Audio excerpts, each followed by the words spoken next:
KYNE. From the high desert in the great American Southwest, I bid you all good evening, good morning, good afternoon, wherever you may be in the world's very prolific time zones. Covering them all, we do, and I'm Art Bell. This would be the weekend version. Somebody sent me a quote earlier in the day that I love. Here it is. Life is not a journey to the grave with the intention of arriving safely in a pretty and well-preserved body, but is rather an opportunity to skid in broadside, thoroughly used up, totally worn out, and loudly proclaiming, "Wow, what a ride!" I like that quote. How y'all doing? We're going to examine, I think, the biggest case in ufology tonight. That would be the Billy Meier case in a few moments. And we're going to do that now. The authorized American media representative for Billy Meier. And in case you're not familiar with the Billy Meier situation, or you are, well, either way, you're going to be certainly interested, I believe, in this program. One little note before we begin, and I've got a link on the website for this because I thought it was so completely incredible. It's breaking news, really, entitled Antarctica, Lost World Found. Antarctica. Two teams of researchers, and by the way, so you know, it's on the CNN page, two teams of researchers working separately, thousands of miles from each other, but both defeating incredible odds, have really made some incredible finds in frozen Antarctica. So stunning that the National Science Foundation calls their discoveries evidence of a lost world. The researchers found what they believe to be the fossilized remains of two species of dinosaurs previously unknown to science. One, a 70-million-year-old quick-moving meat eater found on the bottom of an Antarctic sea, while the other is a 200-million-year-old plant eater that was found on top of a mountain in the Antarctic. Now, this is pretty strange stuff. I'll tell you, pretty strange stuff in Antarctica of all places. Now, the lost world in which these two dinosaurs lived was very different from the Antarctica we know now. Their Antarctica was not frigid and frozen. Their Antarctica was warm and wet. And if you would like to perhaps take a little ride up to the coasttocoastam.com website, you can read the entire article, but I thought that was worthy of your attention. In the meantime, after 25 years of research, Michael Horn is now officially the authorized American media representative for the Billy Meier Contacts. Michael's background is quite eclectic. He is a trend-setting designer, award-winning painter and songwriter, one of the first inventors of online digital book publishing, the creator of the medically endorsed Sit and Get Fit regenerative movement program and videos, and music and video producer. His new DVD on the Meier Contacts is available from, and we'll get to that, so hang in there. At any rate, in a moment, we will discuss in detail the incredible case in Switzerland of Billy Meier. Stay right there. Of all the UFO cases in the world, in the history of the world, really, I think perhaps the Billy Meier case is the most famous. Maybe one of the most contested, one of the most controversial, no question about it, in the world. Michael Horn, welcome to the program. Thank you, Art. A pleasure to be here. Hey, Michael, with a background like yours, which is kind of in, it's in the media for sure, but I mean songwriter, book publishing, regenerative sit and get fit movements, that kind of thing. How do you get from there to Billy Meier? I think I got from Billy Meier to some of those places. Well, what happened was in 1979, I had been living in L.A. for about 9 years. At that point, I went into a bookstore called the Bodhi Tree, and I saw the first coffee table-sized picture book, if you will. It also had text, but mainly the beautiful pictures of the UFOs. And ever since I was a kid, I had dreams of lights in the sky and fascination with spaceships and that type of thing, like probably many other people. So when I saw the book, it resonated. It looked like it was real. Of course, I don't base my current position on how I felt simply looking at the pictures, but they were the most astounding photographs I'd ever seen of so-called UFOs. Mm-hmm. Yeah, the Billy Meier photographs, for those who have not seen them, are the most detailed, close-up, in many cases totally clear, not blurry shots of UFOs, alleged UFOs, I guess I ought to say, Sure. In the world. As simple as that. They're very, very clear photographs. So now let's go back, and if you would, just for me, for everybody, Michael, tell us the story of Billy Meier. Who is Billy Meier? How did all this happen? When? Usual what, where, when? Sure. I'll try and give you the kind of condensed overview.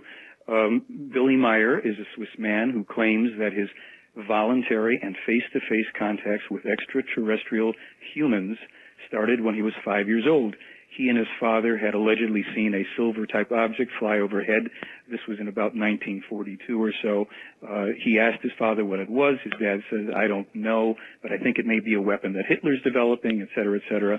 They were farmers, weren't they? They were always living in a very rural area, a small village, and to this day, Meier lives in a small, very small rural environment. In what's called the Schmidt-Route or Hinterschmidt-Route in Switzerland, outside of Zurich by perhaps 40 miles or more. And he then one day, having all of this great rural environment in which to grow up, he spent a lot of time in fields and forests. And one day he was outside in the forest, and he felt he said it was like a calling, like somebody calling to him. He heard it inside of his head, and so he followed it, and there was a pear-shaped craft with an elderly-looking man in what he said looked like a deep-sea diver's suit standing there. And as he tells it, he said he felt no fear. He felt that this was a kind person. He felt safe, and he went and walked up to the man, and that began these contacts where he was taken on board this craft with this man. Sometimes... Okay, you say this man. Whose name was Sfath. That may not help matters, but he was called Sfath. I believe it was spelled S-F-A-T-H. That's how it's kind of written and pronounced in the... All right, but a man. Mm-hmm. Not a little gray guy, a fully human-looking human being. It would pass for an elderly-looking European man. So all of the people that Meier has his major contacts with are human beings. All right, I need to ask, for the sake of the audience and myself, how you know this. In other words, did you interview Billy Meier? Well, I've spoken with Billy any number of times, but I think you've just brought up a really good point that I want to put out in the beginning here. There's two categories of information. One of them is speculative, meaning I can tell you the story as I know it. Yes. And the other part is I can tell you the facts as I've been able to determine them. And even so, you should, meaning anybody listening who would want to, take a good look at the material that's available and find out for yourself if it rings true. Do the same thing I did. Do the research, and we can talk more about how I did that. But that's a good caveat. Well, I would appreciate it if, as we go along, you would delineate between speculation and what you know to be fact. Absolutely. So what I'm going to tell you now is the story as it is written in the Meier material of Billy's contacts, and how they progressed. This is not my experience. It's available. Anybody could read it and tell you the same story up to a certain point here. So Billy was allegedly then having these contacts with this human being, and they lasted for a couple of years. Meier didn't tell his own family. He didn't feel that he could really confide this, but he did tell a parish priest, a Father Zimmerman, who assured him, for some reason, this man felt like it was perfectly good that this was happening to Billy, and he should not be troubled by it, and that these were, good people. Somehow, this man Zimmerman may have, in his own way, either been a contactee in person or telepathically. That's the sense of this part of the story. You wouldn't think a priest would give advice of that sort? You would not at all, and that's why it is noted in the material that this was very unusual. And Billy took comfort in that as a boy, because he did have then a kind of neighborly confidant to explain this to and to get encouragement from. And apparently what we are told is that this man Sfath not only told Billy and taught him things in an oral tradition, but he put devices on his head that Billy said looked like different things that had wires he didn't understand, but they were apparently working on his brain and his thinking and inputting information into him. And again, this is the speculative part. So he's told that when he's about 7 years old, that he has the thinking capacity of a 35-year-old man. Now, this was not something that made him, these experiences didn't make him more adaptable and more comfortable in his own environment, in schools and what have you. As a matter of fact, from what the material is, I recall, and I haven't read this part for some time, but it caused him to be troubled and to be a bit of a misfit, and I think he even ended up in some kind of juvenile schools, and he's had an enormously varied and challenging life, and he's kind of done it all. French Foreign Legion, you know, I mean, but none of it's been a bed of roses. It's all been extremely challenging conflicts brought on by these experiences, and the and of course the derision and assault on his character and his person that has occurred ever since he went public with his story. Yes. There's been a lot of that, and we will discuss that. But at this stage, did Billy say what they were inculcating in him, what they were telling him, what kind of information he was getting? What does he know about that? Well, what I recall, and I'm not sure that I'm going to recall it all accurately, he did say that they were telling him things that had to do with future times, with vast amounts of information pertaining to different subjects, and things that he would be able to access and have, some conscious control over and recall later on at more appropriate times in his life. That this was kind of, maybe it's the equivalent of, downloading stuff into a computer for when you're ready to use it. But he said that, there would be things that would come to him when he needed to know them, and then also that they would, throughout their contacts with him, that they would help him become aware of and adjust to things. And they said to him, even at an early age, that this was something that he had agreed to do on a certain level prior to his, coming into this life. And he knows that at these points, initially, these things didn't make much sense to him, but he was not threatened by these people. He felt very comfortable with them to the degree that they felt familiar. Okay, who are these people? Well, what we're told are that they are people who we now are told are called Plejaren, spelled Plejaren. Not Pleiadians. For the longest time, that's how we had come to know of these so-called extraterrestrials. When did you get that clarification? I believe Billy was in 1995 at the point that they were about to officially depart and close up their bases that they had on the planet. They told him that he could now reveal this discrepancy and why it was put in place. Okay, let's hear the real name again, please. Plejaren. Plejaren. Yeah, so the J is a Y or an I kind of a sound. Plejaren. The Pleiades would be also spelled with a J. And what they said was, yes, we come from a system in the direction of the Pleiades in an altered time-space configuration because the stars that you see in the skies, the Pleiades, cannot support life. These are young blue suns, etc. And anybody that claims on any level that they're in touch with so-called Pleiadians is hoaxing. So what they claimed that they did here was this. They claimed that they put this in motion using this term Pleiadians so that for those who would come after Billy, supposedly, and claim to be having contacts with Pleiadians and channeling Pleiadians and all of the rest of the stuff, that they would be self-identifying as hoaxers because there are no Pleiadians. So this is, another one of those little bumps in the road for those that want to take issue with it or think it's all, a bit of a confusing hodgepodge. But certainly, we weren't hearing too much about Pleiadians before 1975 when Billy first started to... well, that's right. That's where it came from. And indeed it is. So these are the things, again, that are speculative and debatable, and I don't rest anything on them. There's a lot in the case that I couldn't prove at this point, to save my life. I don't know. There's things in here that I've disagreed with.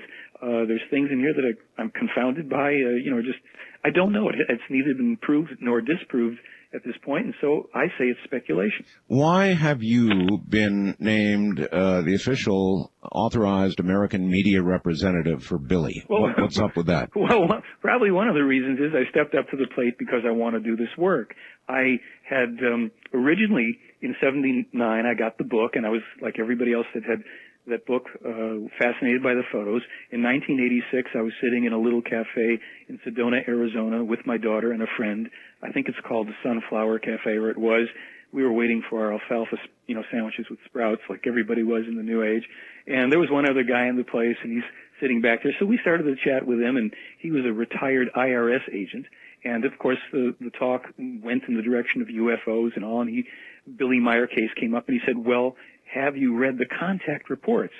And I said, "What's that?" And he says, "Well, that's all those conversations, in the picture book." I said, "Yeah." He says, "Those quotes in the side panels from these extraterrestrials?" I said, "Yeah." He says, "Well, there's 2,000 pages of that."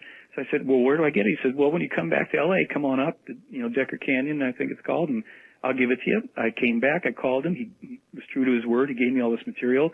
And for weeks on end, I was up reading it, fascinated. And it took a long time also because it was kind of strange, backwards English from Swiss German. Yes.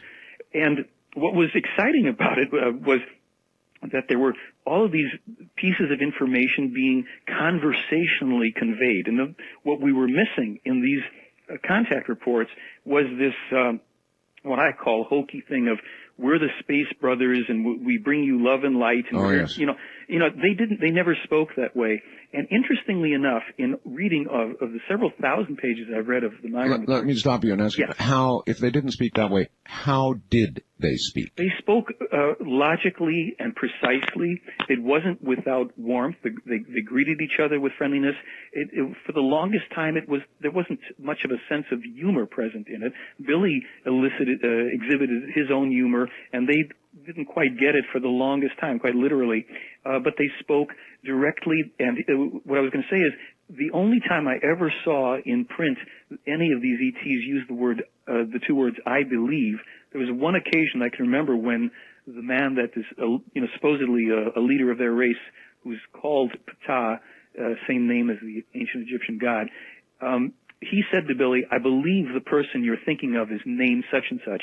Other than that, they only spoke of what they knew and what they didn't know. All right, let's get to the why of it. Why Billy Meier, for example, instead of the head of Switzerland or the head of the United States, president, or Russia or whatever? Sure. Why not a world leader? Why this man? Why a Swiss guy living a rural lifestyle? Why him?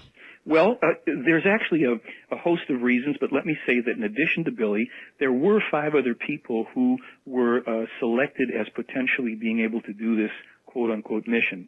They either declined or died or killed in car accidents or what have you. There were a total of 6 people. Meier was one and probably the main candidate. And the reason, and I'm just going to tell it, again, this is going to be speculative, so for anybody who wants to scratch their head around this point. These people have conveyed in the material that reincarnation is a fact of life. I like to say there's a bumper sticker that would say, "Reincarnation, don't worry about dying, you'll live through it." So they kind of hold this philosophy, we live millions of times. We have no recall for the most part of any of these experiences. And what we do is come back time and time and time again to evolve, to learn new lessons. And they claim to have the ability to track that essential part that reincarnates, that they call the human spirit. Not the soul, but the human spirit. They call it the human spirit. The human spirit. In other words, the spirit, or spirit form, they use that term, the spirit form or the human spirit. That's the individually unique essence of every human living every and anywhere on Earth or anywhere in this universe. Same thing a priest would say. Could be, except they might call it the soul, but they claim that the soul is a different thing. It's located in the solar plexus. They say this is akin to the psyche, and there may be very distinct differences in their cosmology between the soul and the spirit. The soul does not survive the dying process, but the spirit does. This is, again, according to them. So this isn't to pass on, create a new belief system here. This is information. It's speculative. But you know what? It would tend to create a new belief system. I mean, if people, in fact, I've actually heard that at the Meier farm or compound or whatever it is called these days, there's almost a cult-like, atmosphere surrounding Billy. In my 3, visits there so far yearly, I have not only not observed it as a cult-like following around him, I've had the pleasure and privilege of watching them fight with each other and yell and be very human and go about their business, quite literally. I don't mean physically fight, but... when you say fight with each other, do you mean the Meier family or the Meier following? I mean, Meier argues with people, they argue with him. The people there are, how can I put it, these are European people, Swiss, rural for the most part, very down-to-earth people. They don't have much pretense. Yes, but still, there is a rather large group that follows Meier, isn't there? Not really. There's not. No, I'll tell you more. I mean, in terms of the actual numbers of the core group around him, and they don't all... so there is a core group around him. That's what I'm getting at. Meaning that there's 49 people that are affiliated as people who study the teachings and the case and are associated with each other. They don't all live together or anything like that. All right, Michael, hold tight. So it's not some big commune. There's a lot of rumors that were out there about Meier and the whole thing. From the high desert, in the middle of the night, with a full moon hanging right over all of us... Don't touch that dot. My guest is Michael Horn, who is now the officially authorized American media representative for Billy Meier. Billy Meier is the Swiss man who's probably been the recipient of, it was once called, the Pleiadian information, and more clear photographs. We'll ask about that. There really are clear photographs of UFOs, the clearest photographs actually ever taken. There are people who believe the whole case was a hoax, but I think many more who don't. In a moment, we'll get right back to it and Billy Meier. Once again, Michael Horn for Billy Meier, actually. Michael, what is the best proof offered that Billy Meier and the UFOs, Billy Meier's real, but the UFOs really exist? I mean, was there any, of course there are the photographs. How many in totality? It is said that Billy took upwards of 1,200 photos in about a 3-year period. Right. Enormous number. And, Art, when you think about this, this is either going to turn out to be, and people have to determine for themselves, the greatest hoax in all of human history, or hands down, simply the most important story. There's really... It's one of the two, yes. Yeah, there's no middle ground. If this is real, if it's true, it's the most important story, and then we're going to find out why it's happening and what people are... And what are we supposed to do with this information? But I'm going to address what you've just raised, and that would be, the proof. The proof.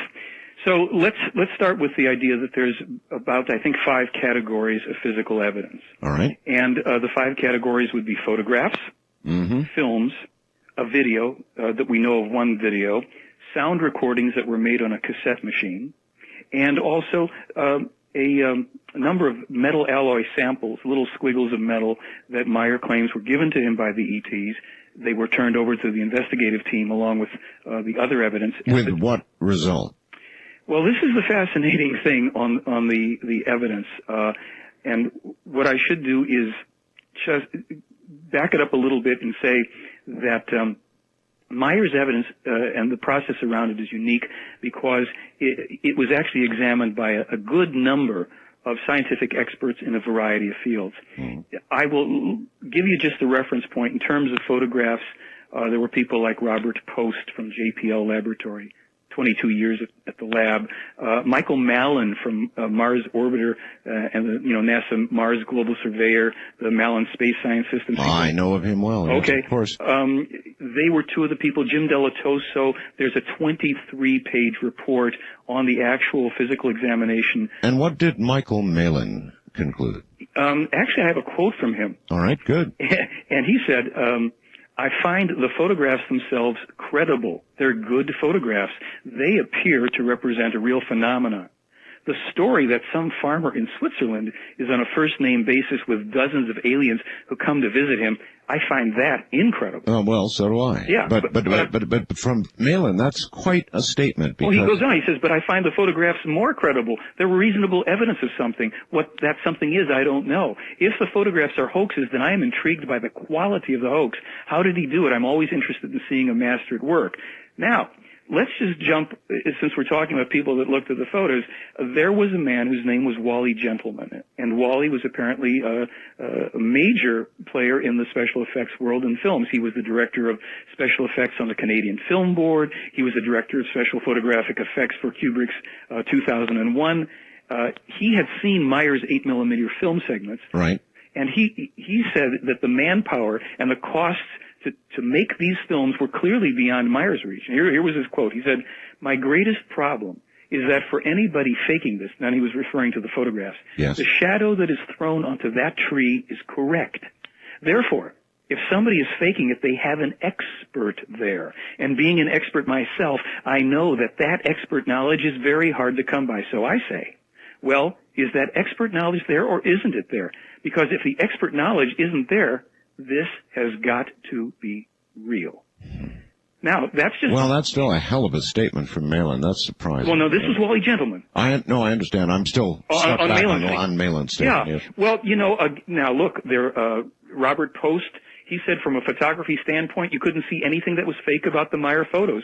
That's what struck me. They looked like legitimate photographs. I thought, God, if this is real, this is going to be really something. Now, he was with the JPL Photo Lab for 22 years. He was the head of that lab in 1979. He oversaw the developing and printing of every photograph that came out of JPL at the time. Now, we'll get into this with skeptics and all, but when you have these... Well, I'll give you one right now. Okay. A skeptic, somebody from FNet, I think that's Crosshatch Art Bell up there on the net, Fargo, North Dakota, says his ex-wife has come out to denounce him as a fraud. Okay, yes, of course. The evidence is overwhelming that the whole Billy Meier story is unquestionably, absolutely, completely, and totally 100% bogus. Case closed. Right.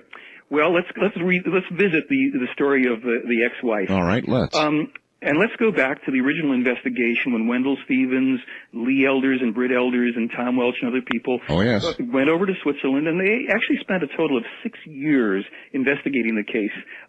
They interviewed, I believe it was 15 or 16 people, including Meier and his wife, and they put these 15 or 16 people separately through lie detector tests. During this process, all of the people came out as truthful. Mm-hmm. The questions involved, did Mr. Meier see spaceships? Had anybody else there seen the spaceships? Mrs. Meier passed the lie detector test saying she'd seen them. And all right, well then, what happened? Well, I mean, you know what? Here's the beauty of the Meier case. It conforms to one of my dearly held axioms or principles about life. Wherever human beings are involved, things can and will get screwed up. Yeah. So Meier is a human being and his wife's a human being. After 30 years of marriage or whatever it was, they are fighting with each other, and they got divorced. And a lot of this is in the contact reports. I mean, you would hear about all this stuff. You could read about it. She's had no sense of privacy left. The world is traipsing through her living room, literally. Her family is, she's trying to raise a family. Well, I'm sure all of that is true. But did she... she came out afterwards, after they separated, divorced, and said, oh, it's all a fake. He faked it. Unfortunately for her, there's a recording and a video of her talking about the ships and the reality of the whole case prior to that. So what we have to say here is, I don't rest the proof of the case on simply what Billy Meier says or the ex-Mrs. Meier says.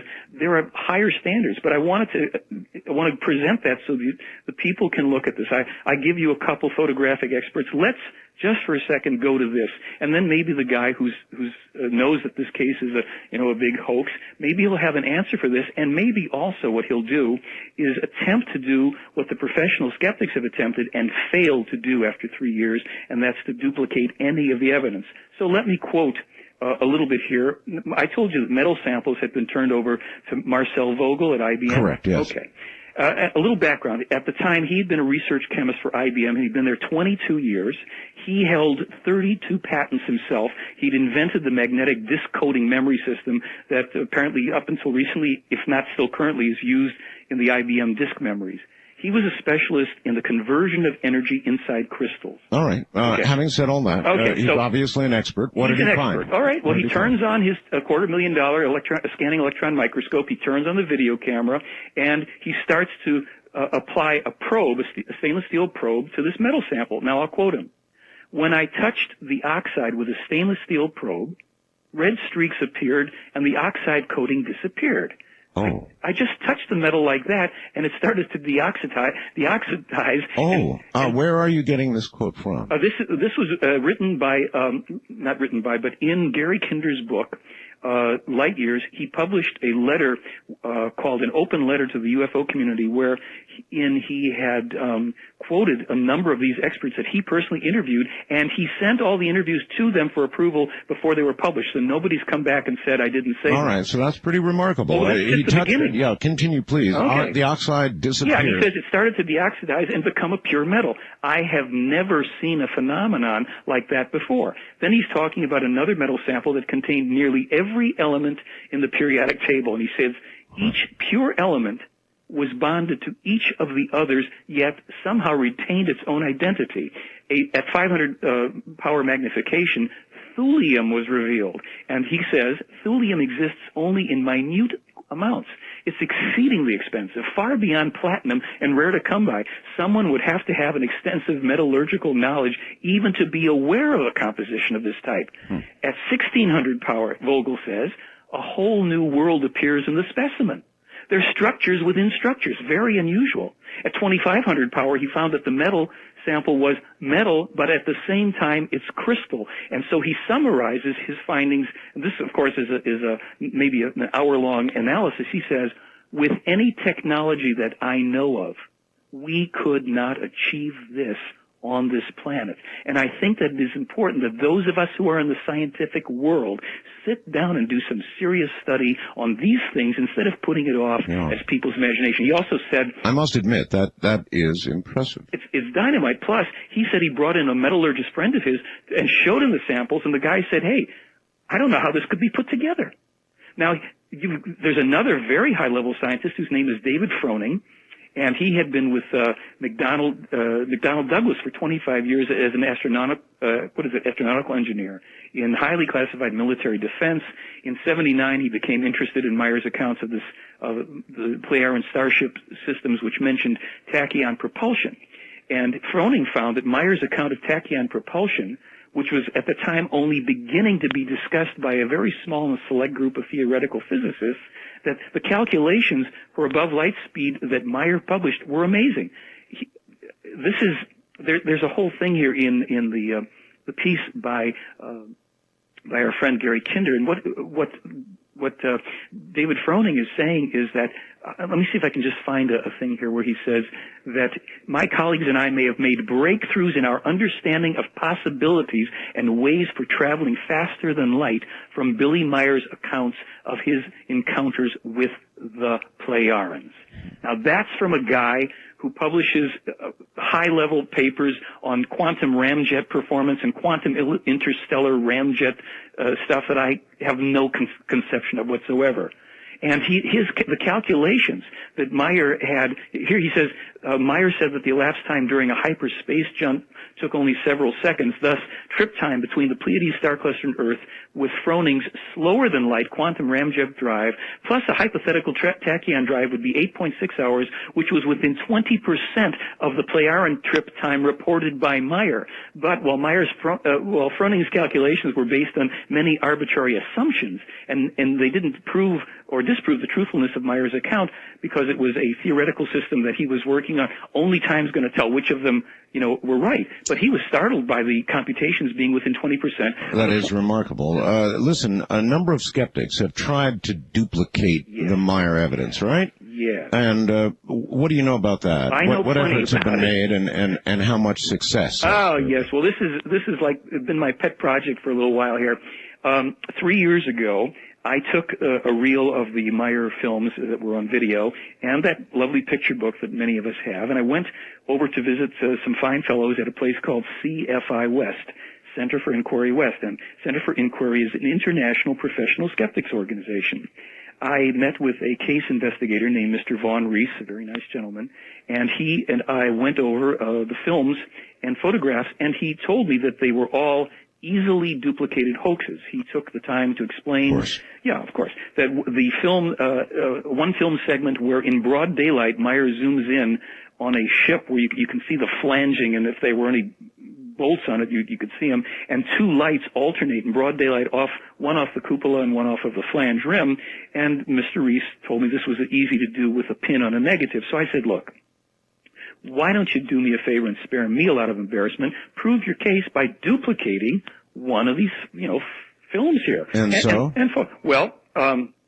3 years passed by, And during the first few months of that time, I was in touch with Mr. Reese, and I was waiting for developments. And I made a little boo-boo. I have to admit it. I've been called on the carpet for this by one of the people who's an expert in this. And what I did is I extended to Mr. Reese the opportunity, since he was having trouble duplicating any of this stuff, to go ahead and use computers, special effects, models, anything he wanted, but just to try and do it all with one hand, since Meier is a man with only one arm. Well, I then published an article where I simply said, Professional Skeptics Group proves UFOs are real, because they had failed after 3 years to submit any evidence. Mm-hmm. This was picked up and written about in the national tabloid called The Sun.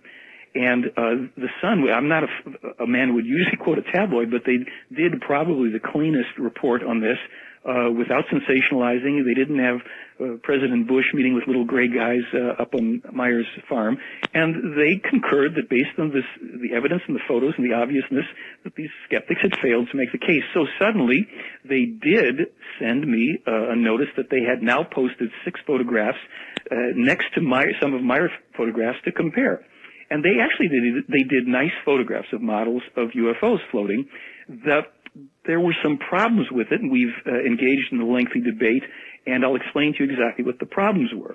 They thought that duplicating the photos for some reason meant hang a model by a string or float it with helium or whatever and take a photograph of it where you can't really make out any details on it, and where there's no physical objects next to it whereby you can compare the size.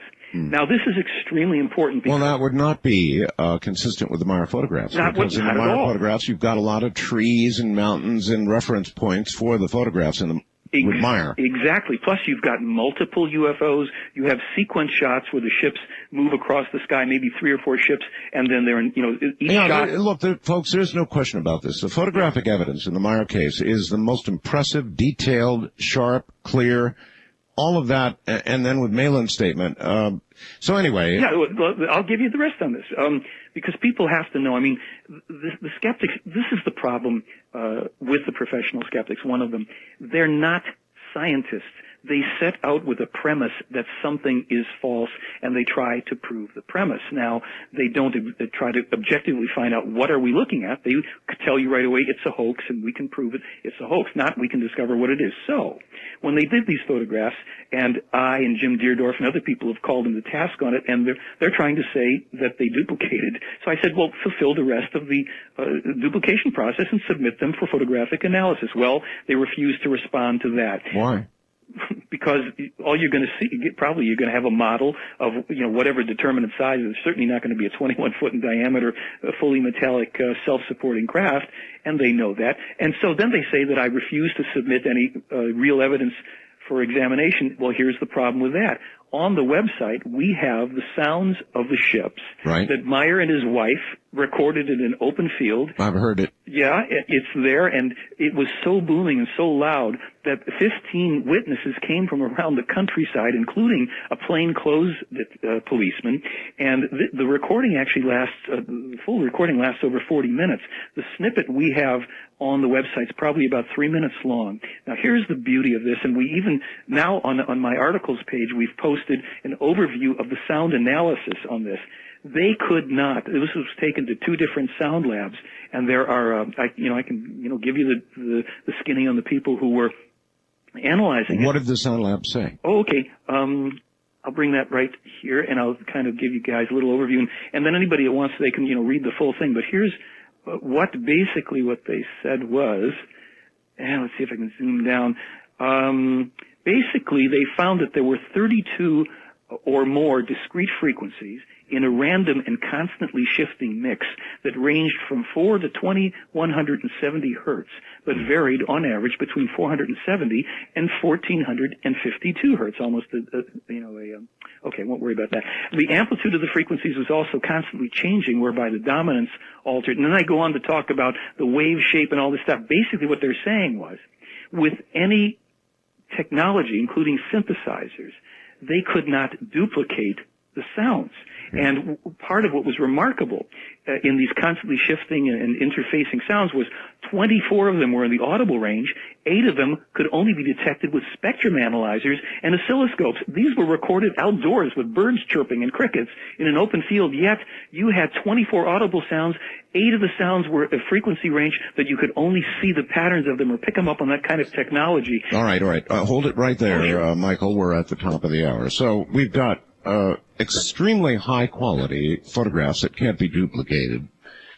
We've got little pieces of metal that have been tested and shown to be alien of some kind, and we've got sound that's been dissected by some of the best and found to be very complex in the manner you just heard. My guest is Michael Horn. The Billy Meier case, the biggest, probably in the world, biggest UFO contact case in the world, with a very great deal of evidence, a tremendous amount of photographic evidence, metallic evidence that's been examined, audio evidence that's been examined, and by the way, a message for the world, and we'll get to all of that in a bit. More on the Billy Meier case directly ahead. Well, I'm just a talk show host, but it doesn't seem to me that a little Swiss fellow living in a rural community could put together a hoax of the quality that would draw quotes from people like Malin on the photographs, scientists on the metallic pieces that were given, and the audio recordings and all the rest of it. I just, sitting here, it just doesn't seem very probable unless somebody with a great deal of knowledge chose Billy Meier in league with him in this hoax. It just doesn't seem like Billy Meier would be capable of pulling this off. What do you think, Michael? Well, I'd agree with you, especially the joke here, if you will, is he's done it all with the proverbial one arm not tied behind his back, but one arm missing. I'd like to just...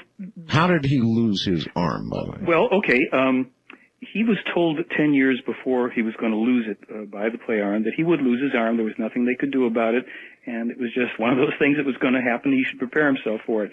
So in the myriad of occupations he's had in various places throughout Europe and the Middle East, he was a bus driver in Turkey on a narrow street, and he had his arm hanging out the window, and that would do it. It did it, and it's not a pleasant story, but suffice it to say that's how he lost the arm. But while I tell all this, and I'm talking about the skeptics and their failure to even come close to duplicating, they've made a very large mistake, because by being so obstinate and unprofessional and quite frankly unethical, they just create more attention for the case. And ultimately, both CFI West and the amazing Randy are going to have to pay, if they're honorable people, they're going to have to pay the money they claim to have put up for the challenge. But Randy recently sent an email. He's now withdrawing from the argument. He's letting other people do it. So there's really a reason for all this. And before we get on to it, I wanted to take one more moment, if I could, on the sound evidence, because there is something here so that anybody that's sitting out there, and I've gotten a few emails here I'm watching, and some are, this is nonsense, and I'm thinking, well, that's a great argument, but how do you address it? Now, here's the thing. In the sound analysis that Wendell Stevens had done, here's the following. Jim Delatoso, the research consultant, takes samples of the noise on these tapes to men named Peter Gimmer and Rick Copeland of MyCore in San Francisco. They performed tests in the audible range from 20 hertz to 2,000 hertz. Okay. They found 24 characteristic frequencies within the audible range and 8 outside of it. All 32 frequencies concurrently at different amplitudes and volumes. All 32 tones are somehow produced simultaneously. In a time matrix, the amplitude of some frequencies increases while that of others decrease. Mm-hmm. It was observed that the amplitude periodically increased by about 50 decibels and then decreased by about 40. At other times, it was just the opposite, which produced the characteristic beat that was audible. Other normal sounds were audible on the recording, but there were no sounds of a tone-on-tone tape dubbing. All frequencies were clear and stable, and they were regularly lined up along the frequency scale. So then they take a portion of the recordings and they give them to another guy, Robin Shellman, an undersea sound technician. He studied them with a spectrum analyzer that was built by Spectrodynamics in San Diego. Now we're dealing with a one-armed farmer here and a cassette tape recorder. Yeah. Okay. What he found that the sounds must have been produced by a rotating device. And the high-speed device produced a sound that began at 520 hertz and increased in steps up to 990 hertz, only to decrease. They go on with this whole thing about the sounds, how they reappear, they disappear, they're very strong. Okay, well, that's very interesting. And they conclude that it must have been produced by a rotating device. Rotating, and then the thing is, they say that the there's so much into this. Our people can read this on the website. You know, by the way, some are having a hard time finding the audio that you're talking about. Oh, okay. I would assume some of the photographs. Do you have some? Yeah, we've got all that stuff. All there. right, they're at www.theyfly.com, correct? Right. All right, we've got a link to the website on that, but just in case, and for some reason you can't get to it, that's it. www.theyfly.com. Now, it's possible, I'm trying to bring up the website, you know, whenever anybody goes on the We air. may have another notch. We have a great, I'm sorry, we took your website down. Oh, boy. All the time. It does happen a lot. Your website will eventually get back on its feet. It'll come back up. And just to tell people, everything that I'm, you know, kind of motor mouthing through here tonight, I have put on a 2-hour DVD where they can actually read the stuff and hear the stuff and go through it, and they don't have to. They can do all this research themselves. All right. Well, people will accuse you of, you know, profiting on this. Yeah, I'm sure they will. And so, what do you say? Well, you know, people accuse Billy Meier of profiting by this. Well, has he not? Not really. You know, Swiss law is extremely specific. How so? Well, you know, that's the country of banking and rigid laws in every department. Well, yes. They operate under a very strict nonprofit status. I've actually, 3 years running, they open the books. You're telling me Billy Meier operates on a nonprofit status? That's correct. But he does have a Swiss bank account because he's Swiss. I like to tell people that. That makes sense, I guess. Well, the Swiss bankers are very tight-lipped. Right, but the government is very they have. It's only been explained to me a little bit that you can't mess around too easily with the laws over there. That they are very, what would you say, particular, and they have not had any trouble about their status. When they sell their stuff, their booklets and all, it's, you know, a couple dollars for this. And well, where does the money go? Into their nonprofit organization for printing. They print the photographs. They sell their booklets. They have some videotapes. They do charity work in different countries. Fair enough. How does Billy Meier stay alive? How does he make his living? You know, I don't know totally. He has some pension because he's partially disabled, having you know, lost an arm, and he's worked over there. They have a cooperative living situation to a degree, but I don't want to avoid the question that you raised about me. I mean, I'll come back to that. I made a DVD, which I call a lectumentary, and basically I used PowerPoint and narrated it. I included film and video and sounds and documents. I scanned in the text from some of the copyrighted books and documents. We're going to get to what I call the higher standard of proof. People can argue all they want about photographs and films, even though there's nobody on the planet that has yet to duplicate this stuff. And you know, it's like we can have the discussion endlessly about photos and films and okay. Should I presume, Michael, that you have a deal with Billy, and that some portion of your profits are then realized by the nonprofit organization around Billy Meier? No. No? No. I offered them, I don't mind saying this because it's exactly went down. I asked them if they wanted an override from the sales of the DVD that I did, and they said no. No. No. And so that's, you know, I consider that clean, and I would not have minded at all, because if I'm selling a DVD here, which I am. That is interesting. Well, it's true also. I mean, I'm just telling you. Why would they say no? Maybe they anticipated the obvious thing. You know, in our country, we are very concerned with how people make their living, and is this a motive? This isn't, you know, although I would tell you freely, I would love to be spending all my professional time speaking in colleges and confronting science experts and all the rest, because I already have, with a number of people, including people with top level security clearances, they cannot refute the hard evidence. And I'm not talking yet about the photos and films. That's what I would call, like, in this, you know, class 1 evidence. It's still irreproducible. It's enough to make the case, but because people are going to say, well, where's the negatives, and I'm a genius and I have to see it, you know, it's like, you'll never really win that argument except with the skeptics who will. Well, why isn't that a fair question? Where are well, the negatives? 30 years ago, the photographs were all taken on a 35 millimeter single lens reflex camera. They were examined by the investigative team. You're referring to the negatives? Yeah. Now, not in all cases did they have the negatives, but in enough cases where they could examine them. And they also did such extensive searches for special effects, any financial trail, conspirators. Nobody's ever come forward. They could find no money trail. Plus, the investigators were often there when Billy would go off, have a contact, come back with a roll of film, and they would turn the film over to a developing lab whole. Okay. And all right. What about other people having seen these craft? Yes, obviously, if there are craft in the sky in that area, then so you're saying there's well over 100. Well over 100 others. people, and not just in that area, even in other countries, who then would write to Meier because they either saw and or No. I'm talking about the same craft at the same location that Billy saw them. There's about 100 people there. I've spoken to 12. There's 4 other photographers I've talked to.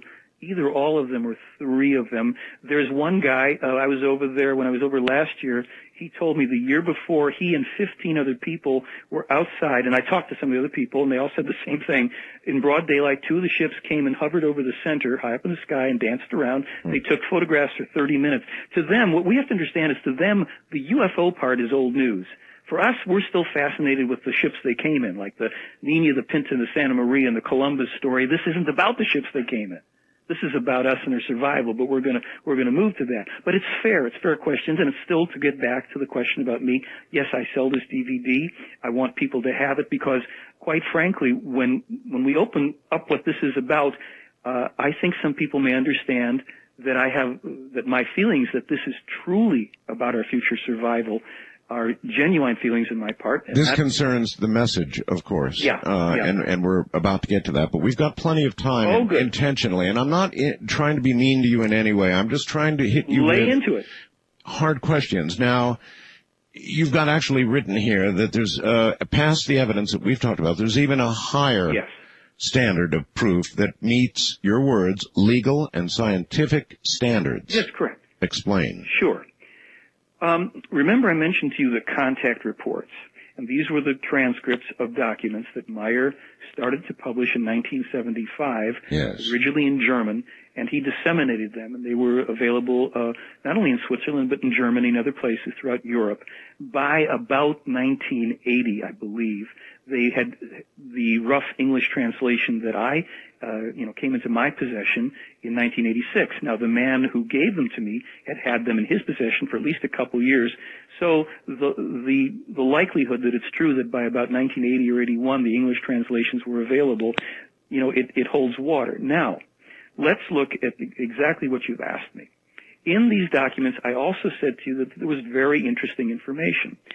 And what that information constituted was a specific scientific and world event-related information of the nature of wars, assassinations, earthquakes, terrorist activities, scientific discoveries, a broadband spectrum of unique and specific information covering a wide variety of areas. Why do you think this information, in other words, a sort of a whole slew of predictions in time to come were delivered to Billy? What was this for? Was the purpose of this to validate the information, period? Was that the idea? Though they didn't exactly spell out why we're doing this, here's what I figured. And I'll come back to this so we can actually explore what that information was and satisfy some people's curiosity, hopefully.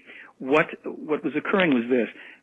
In my estimation, they created what is really a 30 to 48-year record of impeccably accurate information for the purpose of these times, specifically in my mind, that we would, once we came into contact and awareness of this material through various means, hearing Meier's, hearing him speak, or reading his books, or videotapes, or what have you, that people would then say, wait a minute, this information is impeccable. It's accurate. And I'll get to the idea of the random error theory in a moment. Well, I guess, again, I'm asking, Why? do you think the information was delivered so that over time, the record in history would reflect the accuracy Yes. of the predictions and underscore all the rest of the story? Yes, exactly. And in underscoring the rest of the story, it would give us good reason. All right, these predictions were made in what year or through what year? All right, I'm going to give you that. Let me just finish this one thought. They would give us good reason not to swallow the story whole, but to seriously Yes. consider what they were going to tell us about now and what's coming out. Sure, it's clear. If the record, the hits are there, boom, boom, boom, boom, then yes, you can. Okay, so when were these predictions delivered to Billy? Starting in 1956. 1956. And this Meier was told that there was a connection between atomic bomb tests and the ozone damage. And he said that they told him that this would have affected things like there would be magnetic disturbances, polar displacement, environmental damage to the ozone layer and all of that. Now this, as I say, this is 1956, but they start a series of official contacts with him in 1975 wherein the information is now to be published. So in February 25th of 75, and again on September 16th, they gave him updated information on the connection of the A-bomb testing to the ozone damage. And what they said was there were what they called high-frequency elementary radiation. All right, let me stop you there. Yeah, Where in science do we now understand that there was a connection between the atomic testing and the ozone depletion? Okay, good, because this is where the lights went on for me. All right. It's November of 1988, and I open a local newspaper, and I look down at an article that says, Lawrence Livermore National Laboratories announces atom bomb testing tied to ozone depletion. And it goes on. Really? Yes, it's a new discovery. And they even tell the percentage of the damage, which was within 1% of what Meier was told. Do you actually have that article? Yeah, I even put it on the DVD. I scanned it in.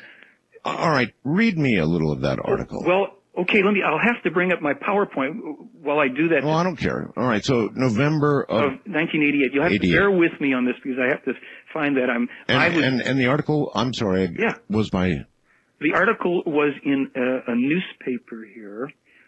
I'm talking while I'm trying to bring up PowerPoint. Bear with me, and I will... Yeah, I'm bearing. But what publication do you recall? That was... Let me see where that was. Oh, goodness. That was in... Oh, golly. When I get the PowerPoint up, I'll be able to tell you right away where that is. So bear with me, and hopefully I've got it on here. I opened other articles. So but I just hadn't heard a lot of connection between atomic bomb testing and depletion of the ozone or the ozone hole or whatever. Oh, yeah, there's a lot to come here, and hopefully I'm on to it with all of this stuff. While I'm looking to bring this up, let me tell you this. When Meier was going through all of this, information. Here we go. Let me see if I can read it. It was in the Outlook, Tuesday, November 29th, 1988. I'm reading off my little screen here. Yes. Atmospheric testing of nuclear bombs during the late 1950s and early 60s apparently shredded parts of the Earth's protective ozone layer, causing as much as a 5% loss of ozone over the central United States, according to recent analyses at Lawrence Livermore National Laboratory near Oakland. The Plejaren said 6.38%. Lawrence Livermore said 5.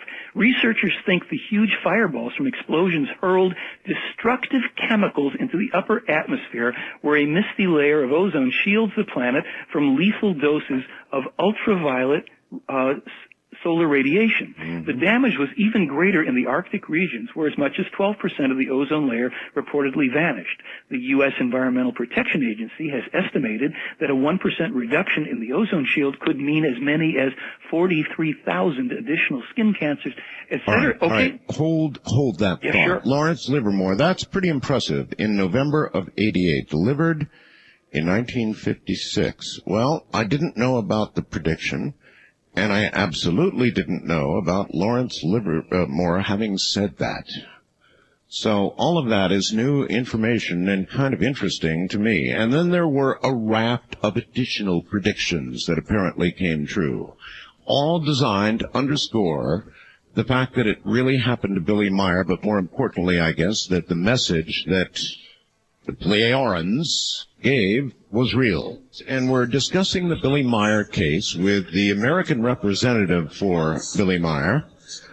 His name is Michael Horn. And so far, I must say, this is really kind of impressive, particularly if you're hearing the story for the first time, jumping from the photographic evidence, which is incredible by itself, commented on by people like Michael Malin, to the metallic pieces identified and rendered as something alien, to the sound recordings, and now to the things predicted for our world that apparently came true.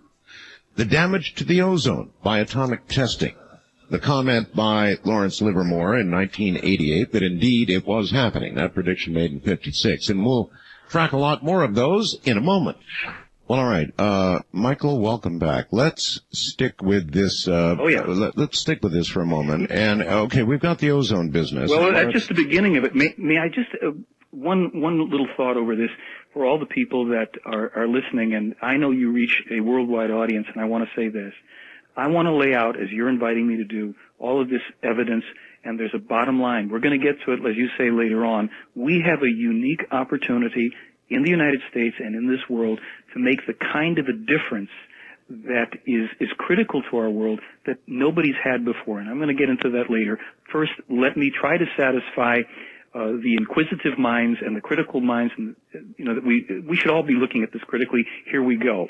Now, in addition to that connection to A-bomb testing, they also told him that these holes in the ozone were going to allow the penetration of UV, and it was going to kill off microorganisms, and it would lead to disruptions in the food chain and genetic mutations and other long-term negative effects for humans and the planet. Now, that's...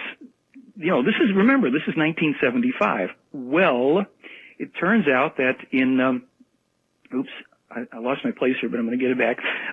It turns out that in 92, 17 years later, there's an article that appears, and it actually appeared in the LA Times. I'm going to bring that up here. You're having a lot of trouble bringing things up. Yeah, it's because I've got so much stuff in front of me with all this. I want to make sure that you get it right. Yeah, because people are going to, be saying, well... And people are just waiting to jump on any misstatement you make, anything at all. Well, here we go. I got it, and I think we'll be able to control it from here on out.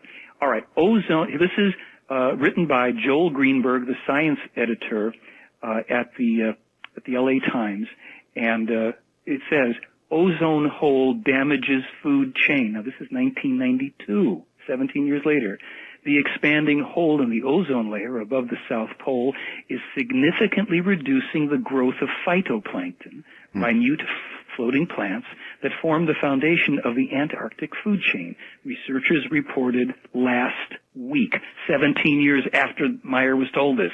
The effect is the first direct evidence that the abnormally high levels of ultraviolet light coming through the ozone hole is having an impact on Antarctic populations, said geographer Raymond C. Smith of UC Santa Barbara, who headed the team. And it goes on to just elaborate on this. Okay, so let's go to something else. Now, this one I can't bring up. I can just tell you. They also said to him that bromine gases, this is at the same time in 75, bromine gases were another contributing factor to the ozone damage, that they were used in agriculture and wood preservation and fumigation.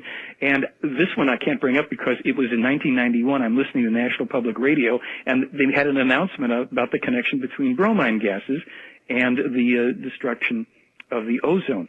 Now, in 1976, 1 year later, Meier is told that the extraction of petroleum and natural gas from the earth, as well as the damming of waters and construction of huge cities, were contributing factors to increased earthquake and volcanic activity and to another problem that we would be having.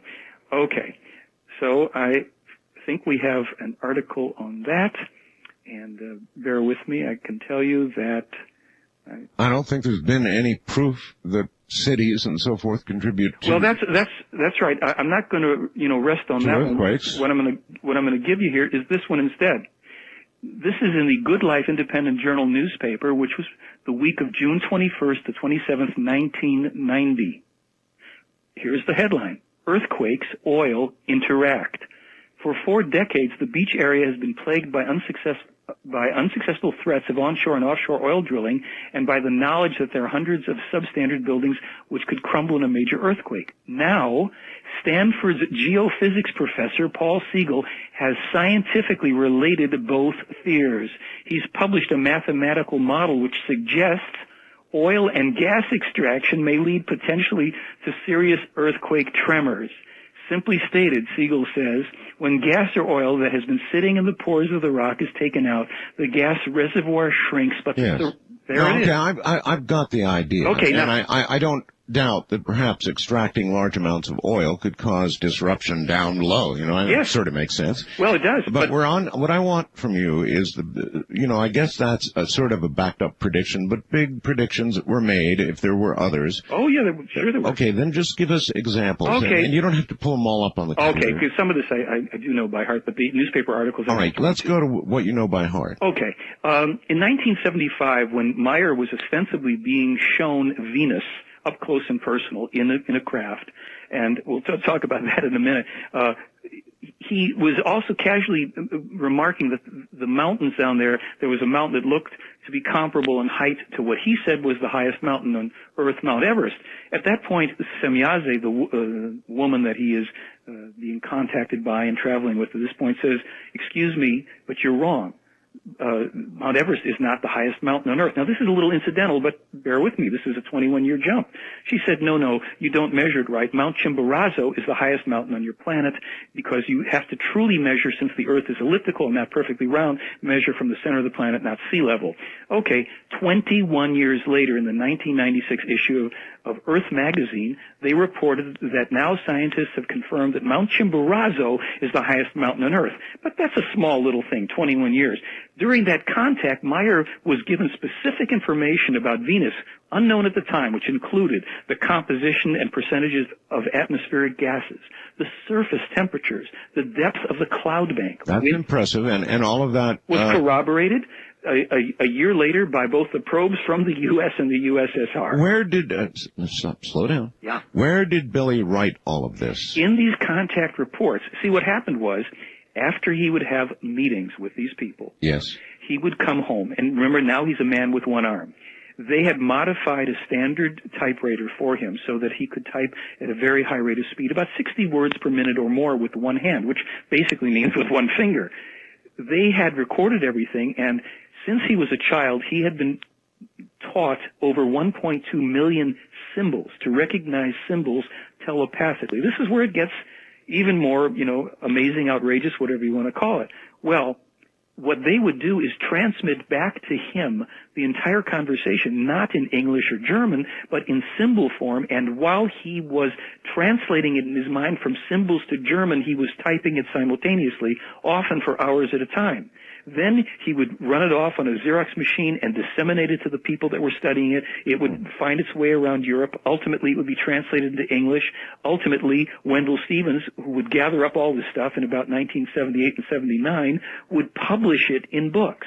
And, of course, the books have copyrights in them, and we know when Wendell had this. And so on the DVD, I've put the copyright pages. I've scanned in book covers, and I've scanned in some of the original pages from the contact reports and Wendell's pages, so people can read this for themselves, and they can, now scratch their heads, well, how did he get this stuff in books? All right. This information was given to Billy to warn us. Yes, but you wanted something really hot and specific. I do, and if you've got it, get it out there. All right.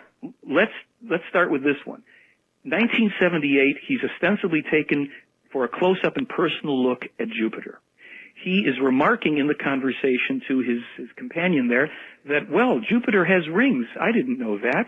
And he starts talking about Europa. He says that then Europa appears to be covered in ice, and there's the moon Io, which, he says to her, I remember you told me that's the most volcanically active body in the solar system. And then he goes on to describe how the rings of Jupiter are primarily formed by the expulsion of matter from the volcanoes on Io, and it's a whole technical long thing we won't go into. I contact the chairman of the astronomy department at Cornell University, Dr. Joseph Vaverka, a year ago in April. And I said to him, Dr. Vaverka, I saw your name associated with all this information on Jupiter. I know a Swiss guy that published some of this before you did. He said, well, that's a little interesting. Send it to me. I said, okay. So I send him the information on Io and on Europa and stuff, and I get him on the phone one more time, I think, before he freaked out. And I said, did you read the information from Mr. Meier about Io? And he said, yes, I did. And all I can say is, and this is as close to the quote, and I have the quote on the DVD. Okay. If he said that 3 to 5 months before, then all I can say is that he's right. Now, 3 to 5 months before, that's great, except in 1998, Cornell comes out with a new discovery that the rings of Jupiter are formed of dust particles coming off of the moons. Yeah. It's published in 78 by Meier. So, now... Pretty good.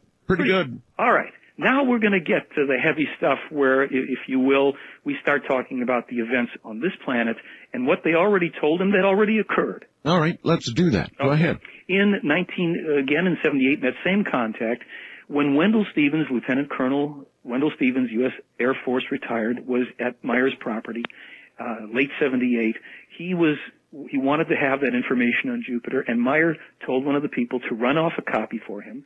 And then the phone rings. Meier runs out of the room without telling that person to not give him the predictions for future events that are in the same document. The person runs off the whole thing. Wendell takes the papers, doesn't look at it, puts it in the briefcase, comes back to the States, starts reading it, and sees that there's specific things mentioned. So, and I'm going to read them to you so you're going to know what they are. All right, so all of a sudden Wendell opens the briefcase once he's back in the States, and oh my God, here are the actual predictions. Which Billy did not intend for him to get it. All right. Before what he does next is he calls up another military man, Rudolph Pestalozzi, retired major, and Mr. O. Richard Norton, who was the former director of Flandreau Planetarium in Tucson. These guys all read this, they sign off on it, and they hide it because these are the things that were in there which had not yet occurred. Let's hear it. Jonestown Massacre, overthrow of the Shah of Iran, Soviet invasion of Afghanistan, the Chinese invasion of North Vietnam, the death of Tito of Yugoslavia, Mount St. Helens eruption, the abdication of the Queen of Holland, the death of Indira Gandhi, the Iran hostage crisis, and the terrorist attack on the Iranian embassy in London. And Wendell Stevens and 2 other men have witnessed it and signed off on it, and those events occurred after their possession. That's impressive. Not too shabby. That's really impressive if the document time is authentic. Wendell still has the document. Yeah, I've got respect for Wendell, so okay, I mean... this is pretty good. Okay, pretty good. We're moving up. In 1978, Meier writes that a comet would be discovered in the late 80s or early 90s. It would be named Tutatis, and that it would come close, possibly threatening the Earth, in September of 2004. In 1989, French astronomers discovered this comet, or as some call it, an asteroid, and they named it Tutatis. It's predicted to come closest to Earth September 29th, 2004. That's pretty impressive. I would say that is pretty impressive. Meier, in November of 1996, Meier stated that there's 2 small planetary bodies outside of Pluto's orbit. He calls them Trans-Pluto and Uni, says they'll be discovered soon. October 7th, 2002, BBC reports that scientists have discovered a new planet beyond Pluto. In 1981, Meier discussed information with one of the ETs concerning the 29 actual moons of Saturn. At the time he's discussing this information, he's only aware of about 12 of them. He's informed that there are actually more, maybe 15 or 16, but that the total number is, in actuality, 29. November of 2000, scientists announced the discovery of 12 more moons, bringing the total number to 28. We're now just one shy of what he was told. In February 28th of 1987, in what are known as the Henoch or Henoch Prophecies, Meier is forewarned of the destruction of the World Trade Center by terrorism and a bunch of other things. And this is where we start to get to the meat of the matter. Well, count me as impressed if all of that is true. Well, here, I'm going to jump for a second. We'll come back. But, Art, I think you may still have the book And Yet They Fly. On pages 347 and 348 of that book are 6 specific prophetic or predicted events by Meier, which have all come true. So what I'm going to tell you is what those events were. Yes, please. Okay. I put them in front of me here, and I do have them. Okay. Meier predicted the following. You can find this. Some of it's, a little cryptic, but some of it's very direct. The strike or the attack by the U.S. and its presidents, meaning Iraq. Meier had said, on a broader scale, expect the strike by the USA and its, expect the strike involving the USA and its president that will stun the entire world. Now, when we attacked Iraq, do you remember what that attack was called? Which one? This last attack on Iraq, when the war started. Let me not play, guessing games. It's called shock and awe. Shock and awe, and then Desert Storm. That's right. Yeah. If you look up the synonym for shock, you get stun, and if you look up stun, you get shock. So Meier threw the word in there in 1995. And then right after that, he correctly predicted the following upsurge in unrest and violence from Islamic fundamentalists. And while he said the obvious that AIDS was going to be spreading, he also said that mad cow disease would then spread to other animals and humans in increasing numbers. There would be a new disease and epidemic appearing, as SARS did. And he warned that there would be a renewed threat and concern over chemical warfare, which is, of course, now more in the news than ever. We can't even find the weapons of mass destruction. But then, for those people that still think, well, he could have meant this or he could have meant that, he said, look, prophecies are alterable, so let me tell you the following. There is the chance of an accident at the nuclear power plant near Lyon, France, one of 436 nuclear power plants in 1995. On August 12th of 2003, the power plant near Lyon, France, had an emergency situation, and they did manage to shut it down. Now, that's pretty good stuff for a guy 8 years before the events. I agree. But all rests on when these documents really were in somebody's hands. Sure. Well, they were in your hands before your hands. No, that's true. It is true. Yeah. And I downloaded the predictions from the internet in 1998, but they're in that book with a published date of 2001, and each of these things happened after that date. For those people that want to argue about hubcap photos and that they can duplicate this and duplicate that, can you figure out how he hoaxed that? And let me jump to one more thing. People have said, he must be a good guesser. And so they're figuring that, well, he must have a whole bunch of... a good guesser? Yeah, he's lucky. And I said, the funny thing about this, if Meier was faking it somehow, or was a good guesser, you'd have to have literally hundreds of erroneous, wild, 10,000 monkeys at a typewriter situation here. Sure. You don't. And you can prove it because the books have been published and they've been in existence for years. We've got the copyrighted books. We have the documents. It's all in the DVD. And this is where I'm going to tell people later on, you want to make a change in this world? When you start finding out what these people are warning us about here, if you're moved to participate, then learn about it and then at least contact. Look, Art Bell, you reach a world of people. There's people during daytime that are talking on radio and TV in little towns and cities and big cities all over the country and all over the world that know nothing about this. And yet, if only they did, if only they would look at it and bring it to attention of other people, we might be able to awaken this world in a quantum way almost overnight. All right. Hold it right there, Michael. Well, we have heard a lot of what seems to be extremely strong evidence regarding the validity of the physical evidence, including now the prophecy that came true. When we get back, we'll begin to talk about what Billy Meier actually was told. There were warnings given to Billy Meier for us, so if you believe part one, you're going to want to listen to part two. The sound of the valley.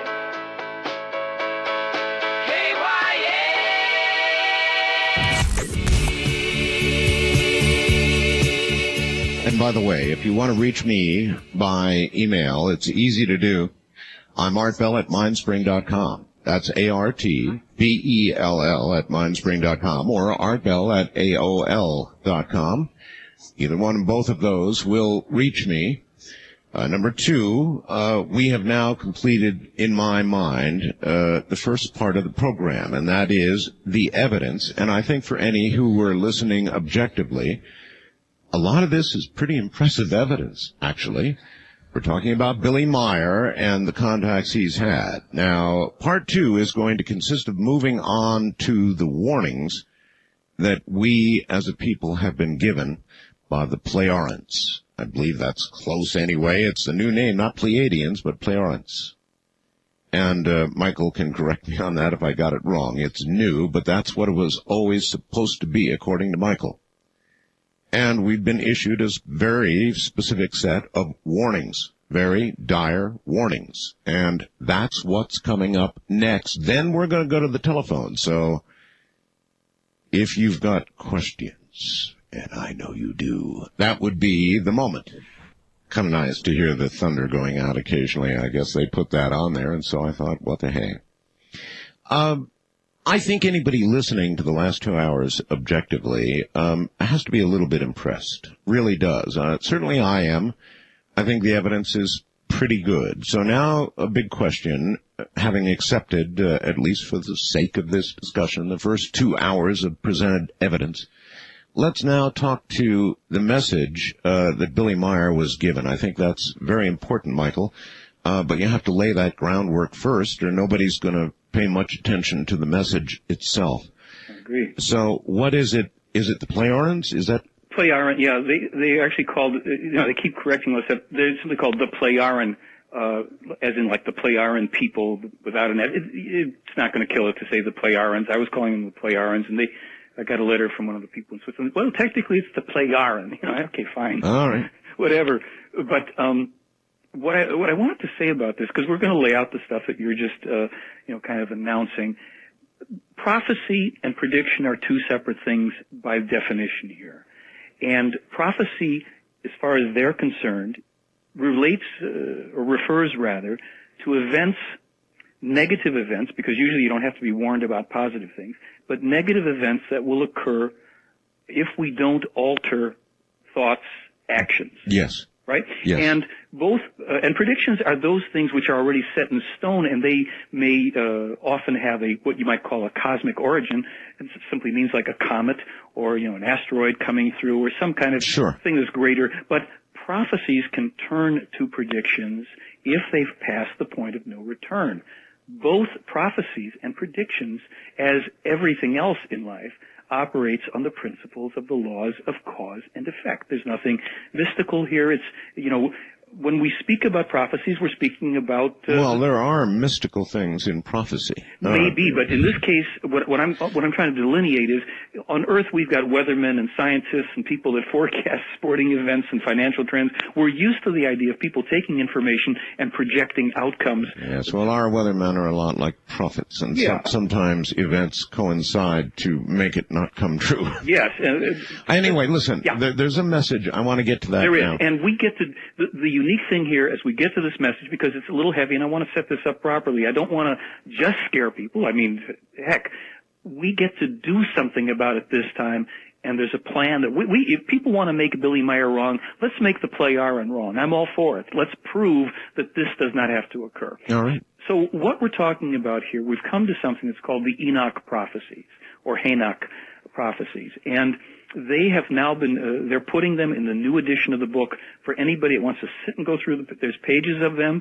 They are very, very intense, and they cover a lot of territory, and we're going to go into that now, but when people get the book, they'll be able to go. Let's hit the high points. Well, they're all low points because that's fine. Right. Most news is the news at 5:30 by any of the networks. It's all low points. It's the nature of news. So just go ahead and let's do it. Okay, so to do this, I have to just explain that the prophecies are not given in a chronological order for the reason they explain that if we knew exactly what was coming when, we would simply try to alter the event.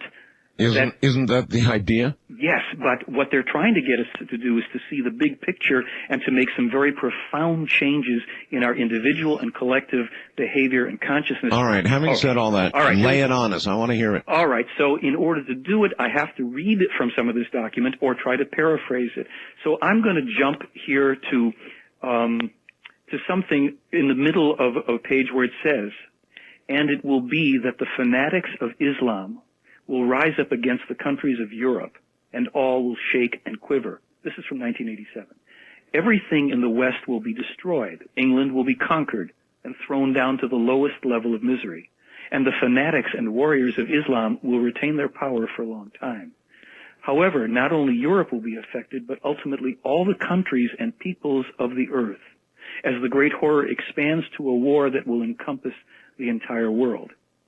After the turn of the millennium, the papacy will exist only a short period. Pope John Paul II is the third from last in this position. After him, only one additional pope will follow. Then a Pontifex Maximus follows, who will be known as Petrus Romanus. I think other people have said this too. Under his religious rule, the end of the Catholic Church will come, and a total collapse becomes inevitable." So this is, we'll stop here on this segment. As far back as 1980 or 81, they told Meier that during the latter part of the 20th century and going into the 21st century, fundamentalist sects and religious cults of all sorts would start to arise, and there'd be a lot of pain and suffering over it. And they did point out the Islamic fundamentalists as one of the major ones. And they also said at that time, and they repeat it later, that France will have an uprising from within that could overthrow France to a high degree. Remember, they're saying here that Islam is going to, roar through Europe.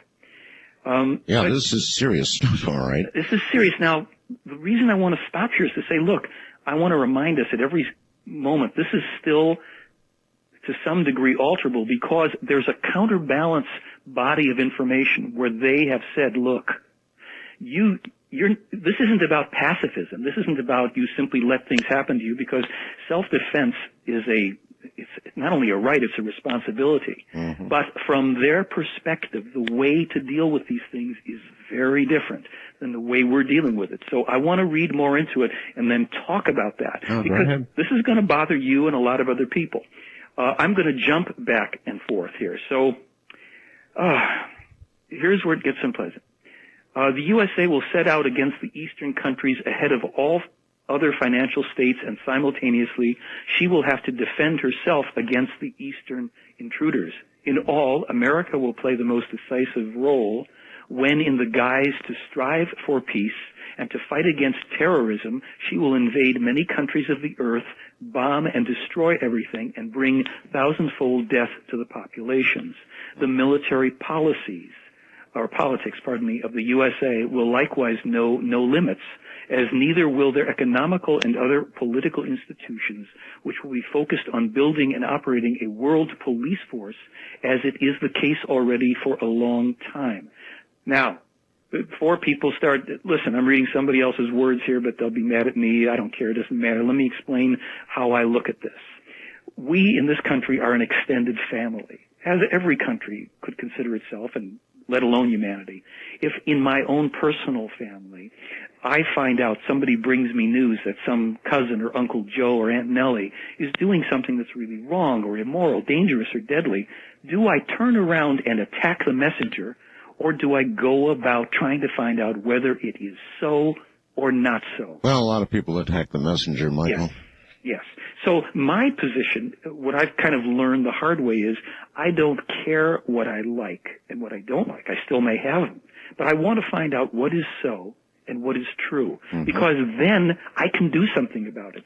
If we continue, this is my editorial, if we continue to be focused on sticking our index fingers in the air, whirling them around, going, we're number one, and anybody that objects to anything is unpatriotic, we are in for an awful lot of trouble. No one would run a company that way.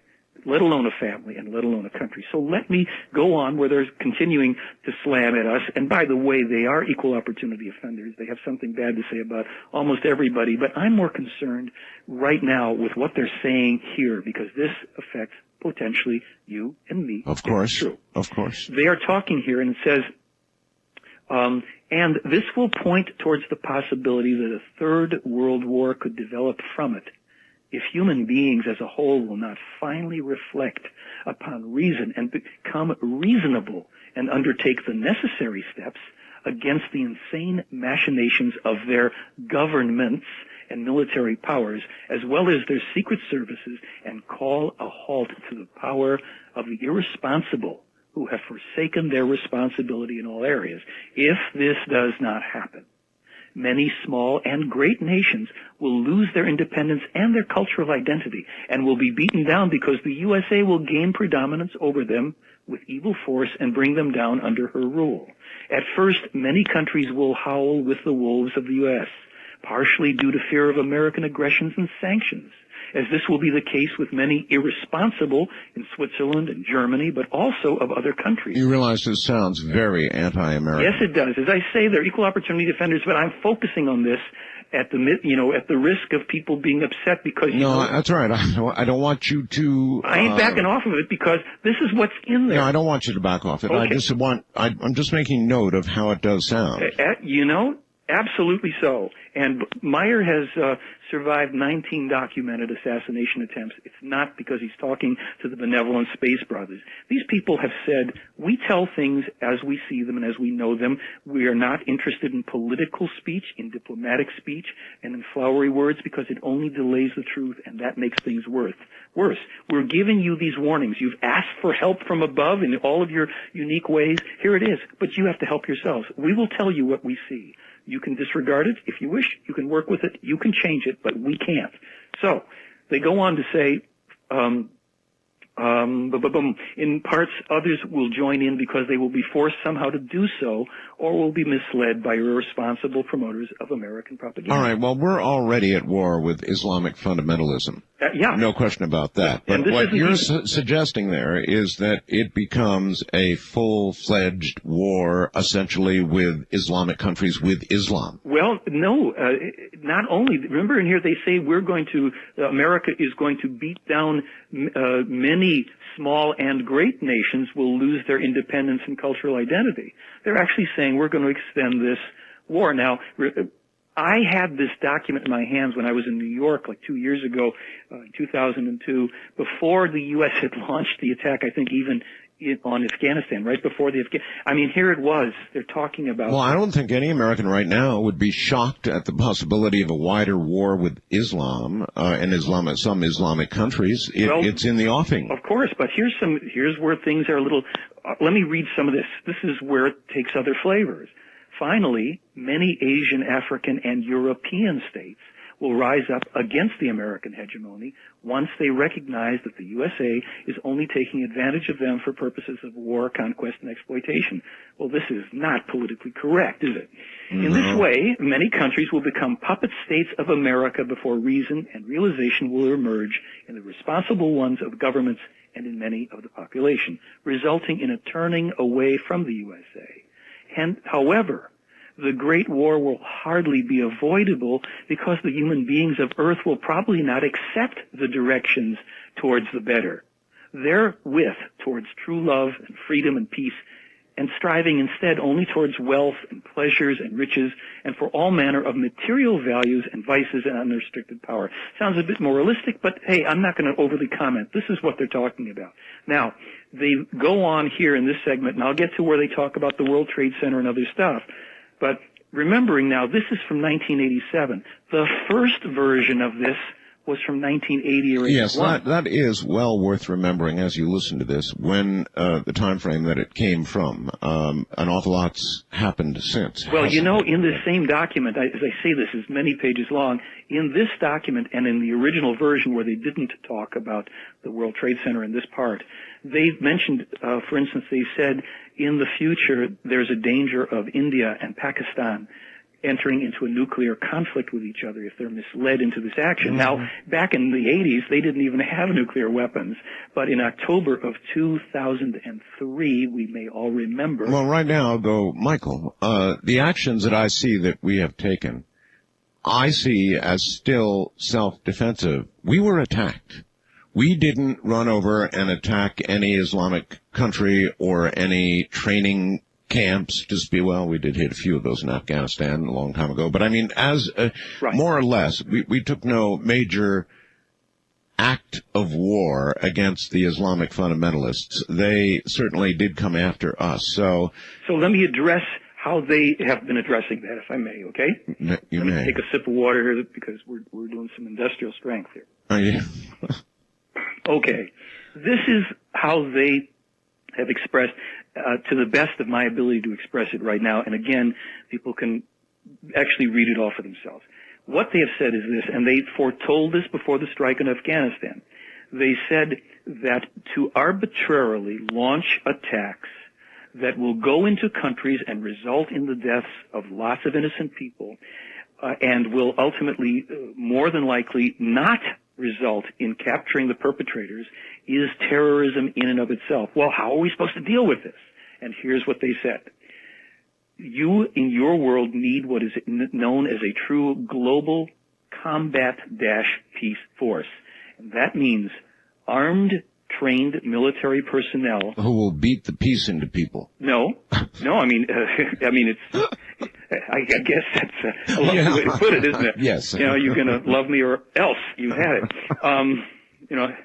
Well, what they're saying about it actually is that if this force is drawn equally from all peoples on the planet and operates under a true international legal structure with a true international court, whereby there is no party and no nation that is immune from the laws and the enforcement of it. This international armed peacekeeping or peace combat force is empowered to go and pursue any and all terrorists, dictators, revolutionary forces, warmongers, wherever they may be. Once they are identified, they are sent en masse to go get them. Now, they specify... But, Michael, some of the way they put it, the way it was said, sounds like it comes right out of an Al-Qaeda pamphlet on why we hate America. Because America is going to come and do this to countries and do that to countries and seek out people and kill many innocent civilians. I mean, that could have come right out of an Al-Qaeda pamphlet almost. This is where we go back to something about what is true and what isn't. Now, that may or may not be true. I'm not going to tell you this is true. We have to decide this for ourselves. I'm not going to back away from saying... No, don't back away from anything. I'm just telling you what it sounds like. Okay, but here's the thing. Our enemies can also be right about things. That's the unpleasant thing. Just like we can be right about things about our enemies, and they're not going to like it. We have, in my opinion, we've got an illusion that just because we are powerful and successful and strong, and we most of us aspire to the good, we champion it, we can do no wrong, or we would do no wrong. But it almost sounds like America turns into a sudden Nazi Germany, a power, laying down colonial lines for themselves all over the place and taking over the world. That's how they're making it sound. And there are those who have certainly published adequately to present that point of view, that it is something that our country, our military, our secret governments, whatever, have done. We've interfered in the affairs of countries everywhere. All right. Hold it right there. We're at the break point. And shortly after we come back, I'm going to turn this over to all of you. It seems to me like you might have a thing or two you want to say to Michael Horn. I mean, this is impressive and interesting and very concerning. What Michael Horn is saying that came to Billy Meier really does sound anti-American. It makes us sound like a bunch of Nazis, like we're going to go take over the world. However, I suppose if you thought of it from the point of view of the people that we call terrorists, that would be exactly the way they probably look at it, right? So, I don't know. Interesting. The whole thing is very interesting, and I want to give all of you, an opportunity to ask Michael questions. That's why we're at it a little bit early here. If you just stay right where you are, I'm sure they're going to be tough ones, and they're coming up. All right, once again, Michael Horn, and again, Michael, you know, this stuff does sound as though it comes from the PR group on the other side. Yes, and of course, as I said, I'm focusing on the stuff that pertains specifically to us. No, that's fine. Kevin in Richmond, Virginia, for example, says, after reading several of the documents on theyfly.com, it seems to me that Billy Meier is an anti-American activist. Why doesn't he attack the Islamic states for being the homicidal maniacs that they are? Well, he has written about that, and he's called them, depraved and murderous and the fanatics. Now, not all of Islam, because they've also distinguished... No, of course not all of Islam. Everybody knows that. Not right now. But... They talked about the fanatics, the people who... And he's criticized Yasser Arafat and the Palestinians, the Israelis, the Iraqis. When the war in Yugoslavia was going on, they were calling all these people wannabe Rambos and insane people. I'm focusing on this stuff because this now is the information that appears and is here for us to either disregard. If we don't like it, we can just ignore it. I know. Or we can find out if it's true, and then what do we do about it? We're hearing about this for a reason. We're not just here to entertain. This isn't an entertainment. No. I understand. All right. I've got people waiting to talk to you, and I'm going to get them on the air, but just let's be sure we've got all of this now. There is something that I'd like to cover first, because as long as we're getting into this unpleasant stuff... No, go ahead. Let's do it, and here it goes. In addition, apocalyptic natural catastrophes will occur which will cause all of Europe to shake and tremble. But Europe will continue to exist even after having suffered enormous destruction. Far in the West, it will be different. The US of A will be a country of total destruction. The cause for this will be manifold. With her global conflicts, which are continuously instigated by her and which will continue far into the future, America is creating enormous hatred against her worldwide in many countries. As a result, America will experience enormous catastrophes which will reach proportions barely imaginable to human beings of Earth.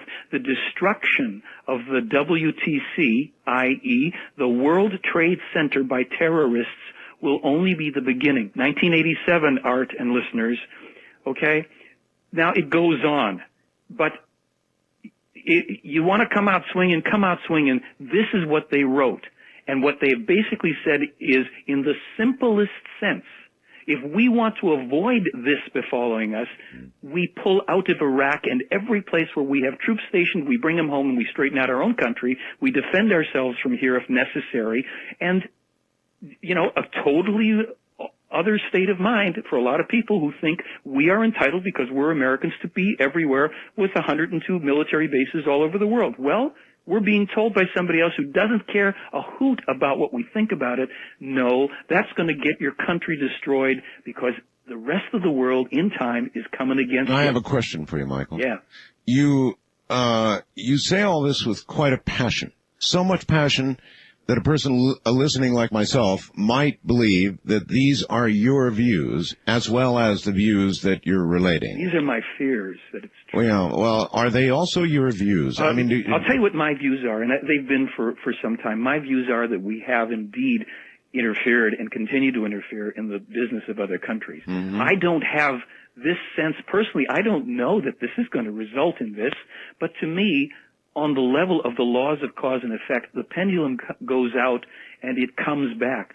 It comes back the way it comes back, not the way I think it should or the way I like it or don't like it. But when somebody knocks down two of the biggest buildings in the biggest city in your country, right?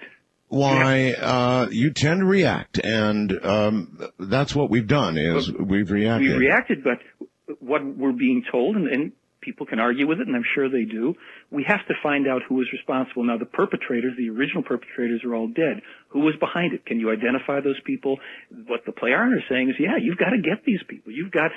Terrorism does have to be stopped, but it's a technique. It's a means of fighting that, in their point of view, we are simply pouring gasoline on embers and recruiting more people because of what becomes indiscriminate art. I think we'd all have to admit that we don't see the nightly news from Iraq. We don't see our soldiers coming home in coffins. We don't see the damage to them over there, to the Iraqis. We are now having a sanitized, controlled media. Maybe, just maybe, it isn't the way we're being told it is. And do we want to look at it? Do we want to find out if these... See, in terms of this case, this is the Meier case we're looking at. Well, if you're saying, do we propagandize our own people? Yes, of course we do. Every country on earth does that to their own people and the world at large as much as they're able. Sure. And so, yeah, we do that. Yes.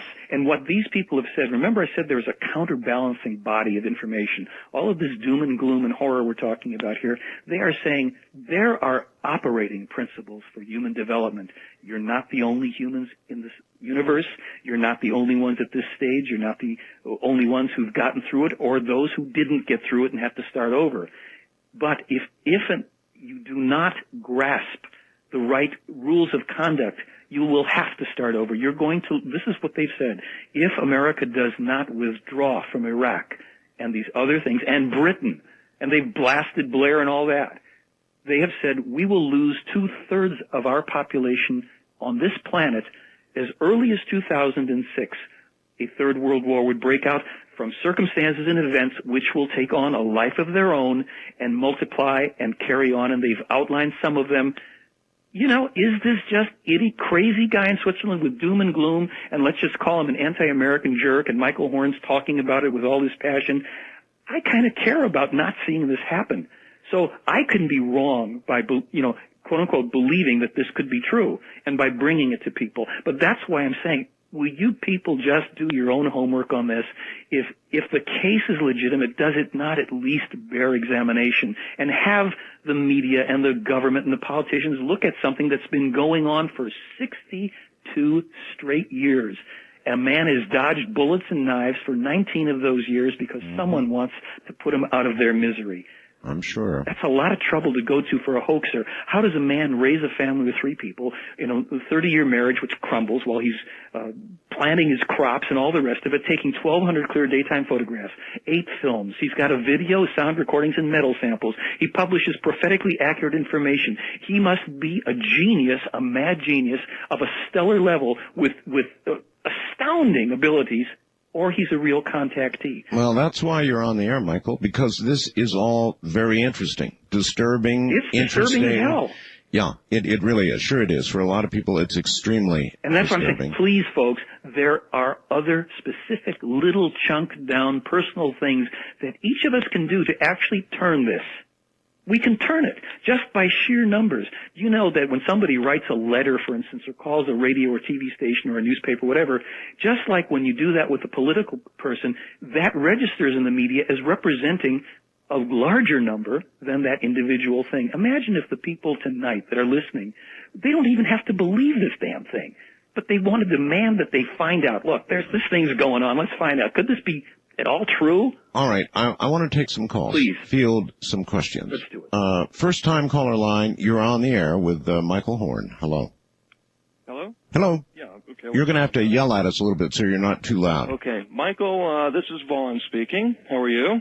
Is that Vaughn? Yes, it is. Hi, Vaughn. How are you? Pretty good. Excellent. Now, you remember our talk at the Consciousness Expo where you told me that no matter whether or not we could duplicate the effect. Now, we never agreed on duplicating the photos exactly because we could never do that. Vaughn, without giving your last name, who are you? My name is Vaughn from the Center for Inquiry West.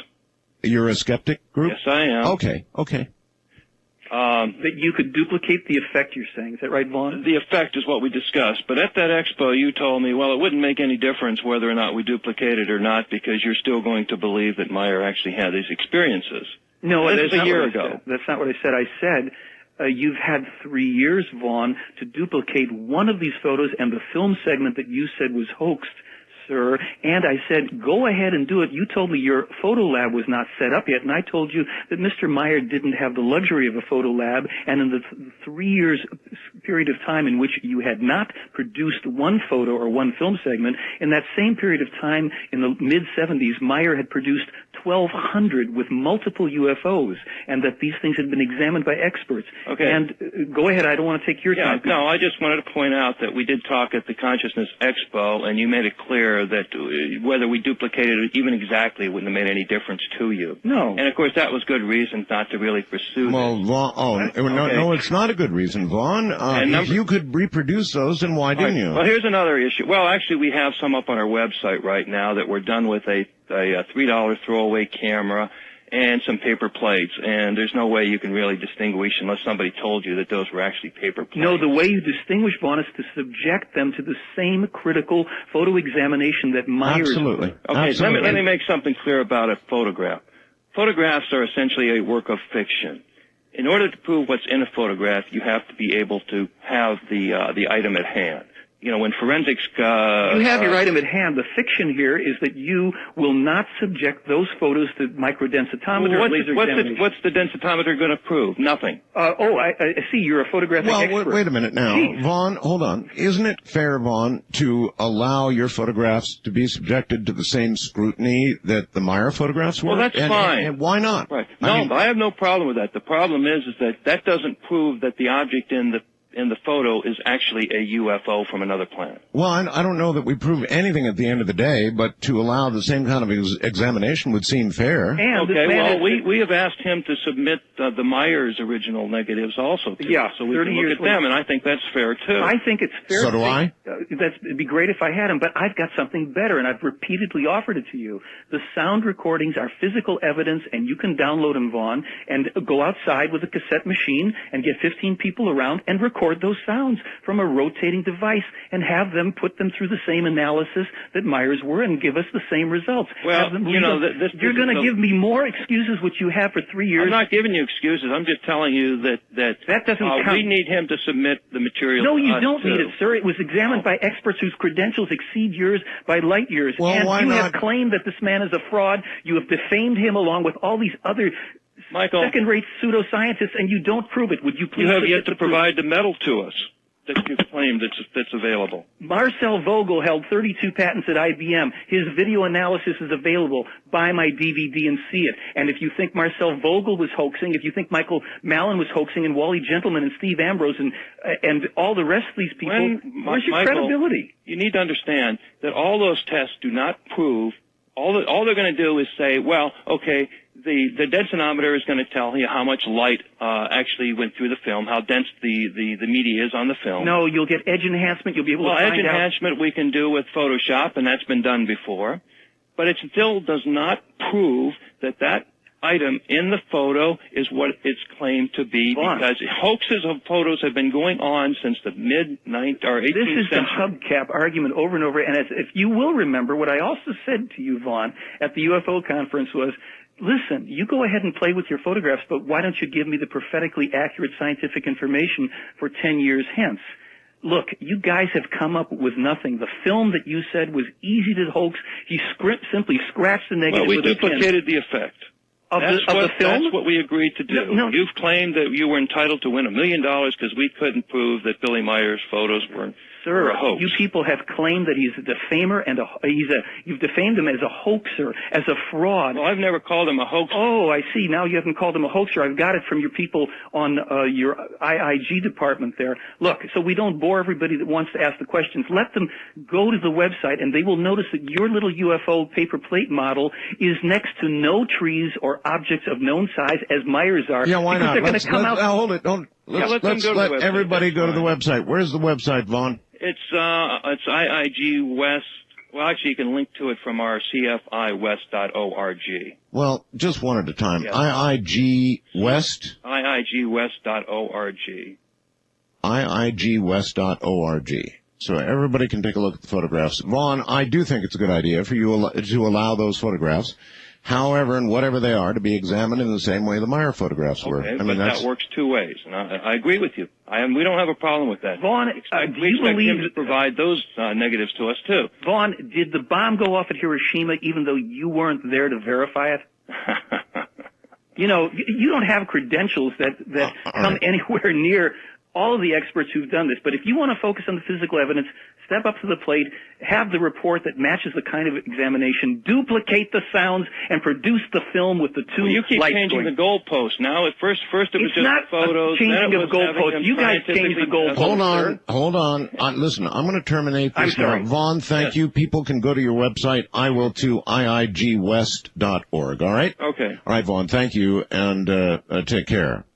And Vaughn is a skeptic. I think it is reasonable that he would submit these to this, the same kind of examination. Now, for you, Michael, Yes, sir. what have you done in terms of trying to get your hands, as the American representative for Mr. Sure. Meier, on some negatives? Well, the original investigative team had whatever negatives were available, but I thought I did something that was even better. What? What I helped to do, and I'm not responsible for the printing, is I put in the hands of thousands of people a book that had 6 or 7, and actually more, we could get into that later, specific predictions of things which hadn't occurred, which Right. have subsequently occurred in that sequence. Right, but Michael, can you not take a trip to Switzerland? I mean, surely out of 1,200 photographs, there must be an awful lot of negatives bouncing around somewhere. I will tell you what remains. Maybe Billy's, protecting them, as I would imagine he would very carefully, but a negative or two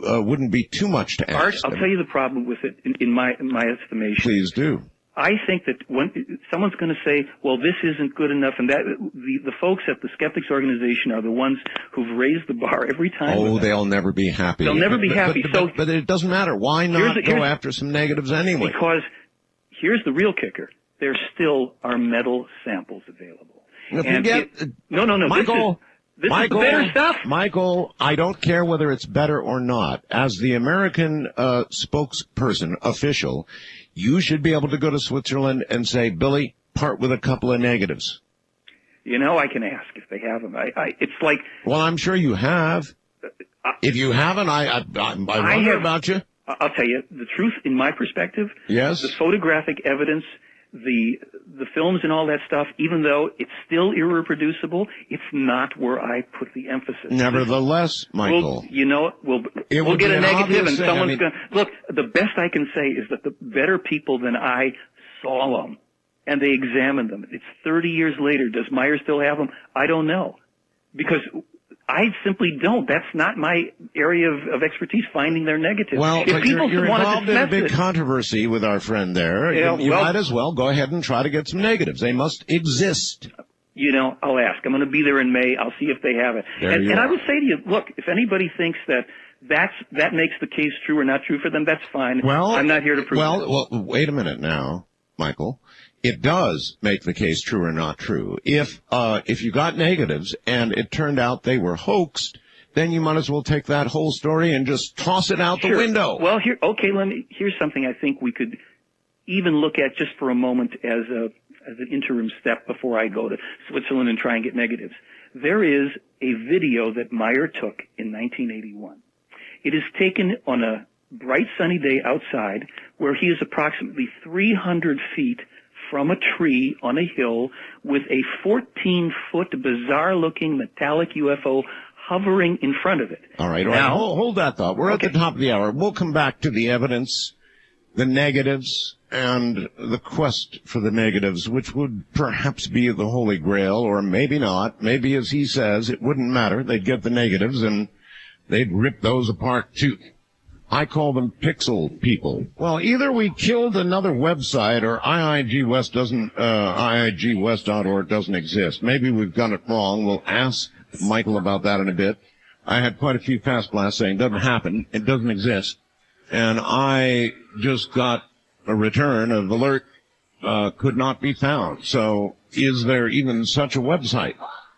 I don't know. In a moment, we'll ask.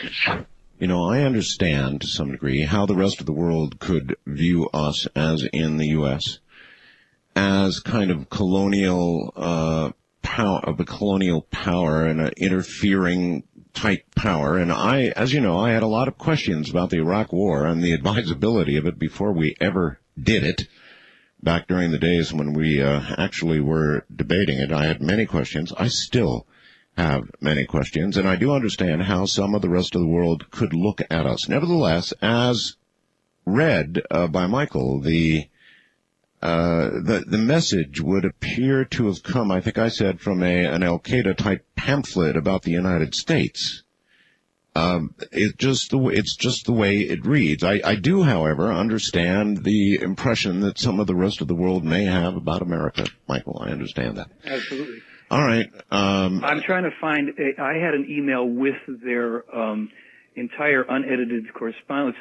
To see their pictures. Do you want the link? I can tell it to you. Well, IIGwest.org doesn't seem to be anything. It's .com /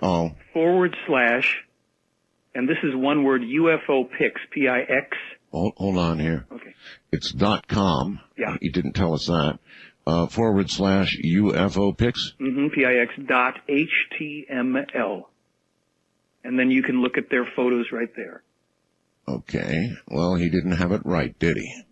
I don't know. Well, it's late. I'll give all right. I've got the and you'll see. I think there's some cute photos there, but you'll notice that none of them are next to.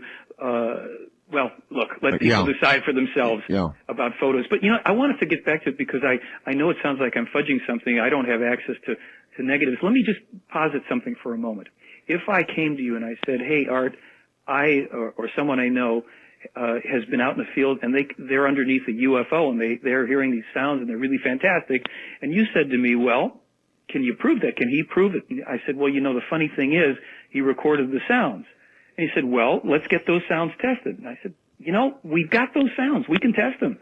And then the tests are run at maybe 2, 3 or more different laboratories, and the experts say, "Hey, this is the specs on these sounds. Yeah. We can't generate them. We can't." And so someone calls up and says, "Well, I want those. Where's the original sounds?" I say, "Well, fortunately, we have them, and they're free, and I don't have to go to Switzerland for them." Yeah, I'm going to go to Switzerland and ask for negatives, and if they've got them, and if they give them to me, I'll come back and I'll say, "Fine.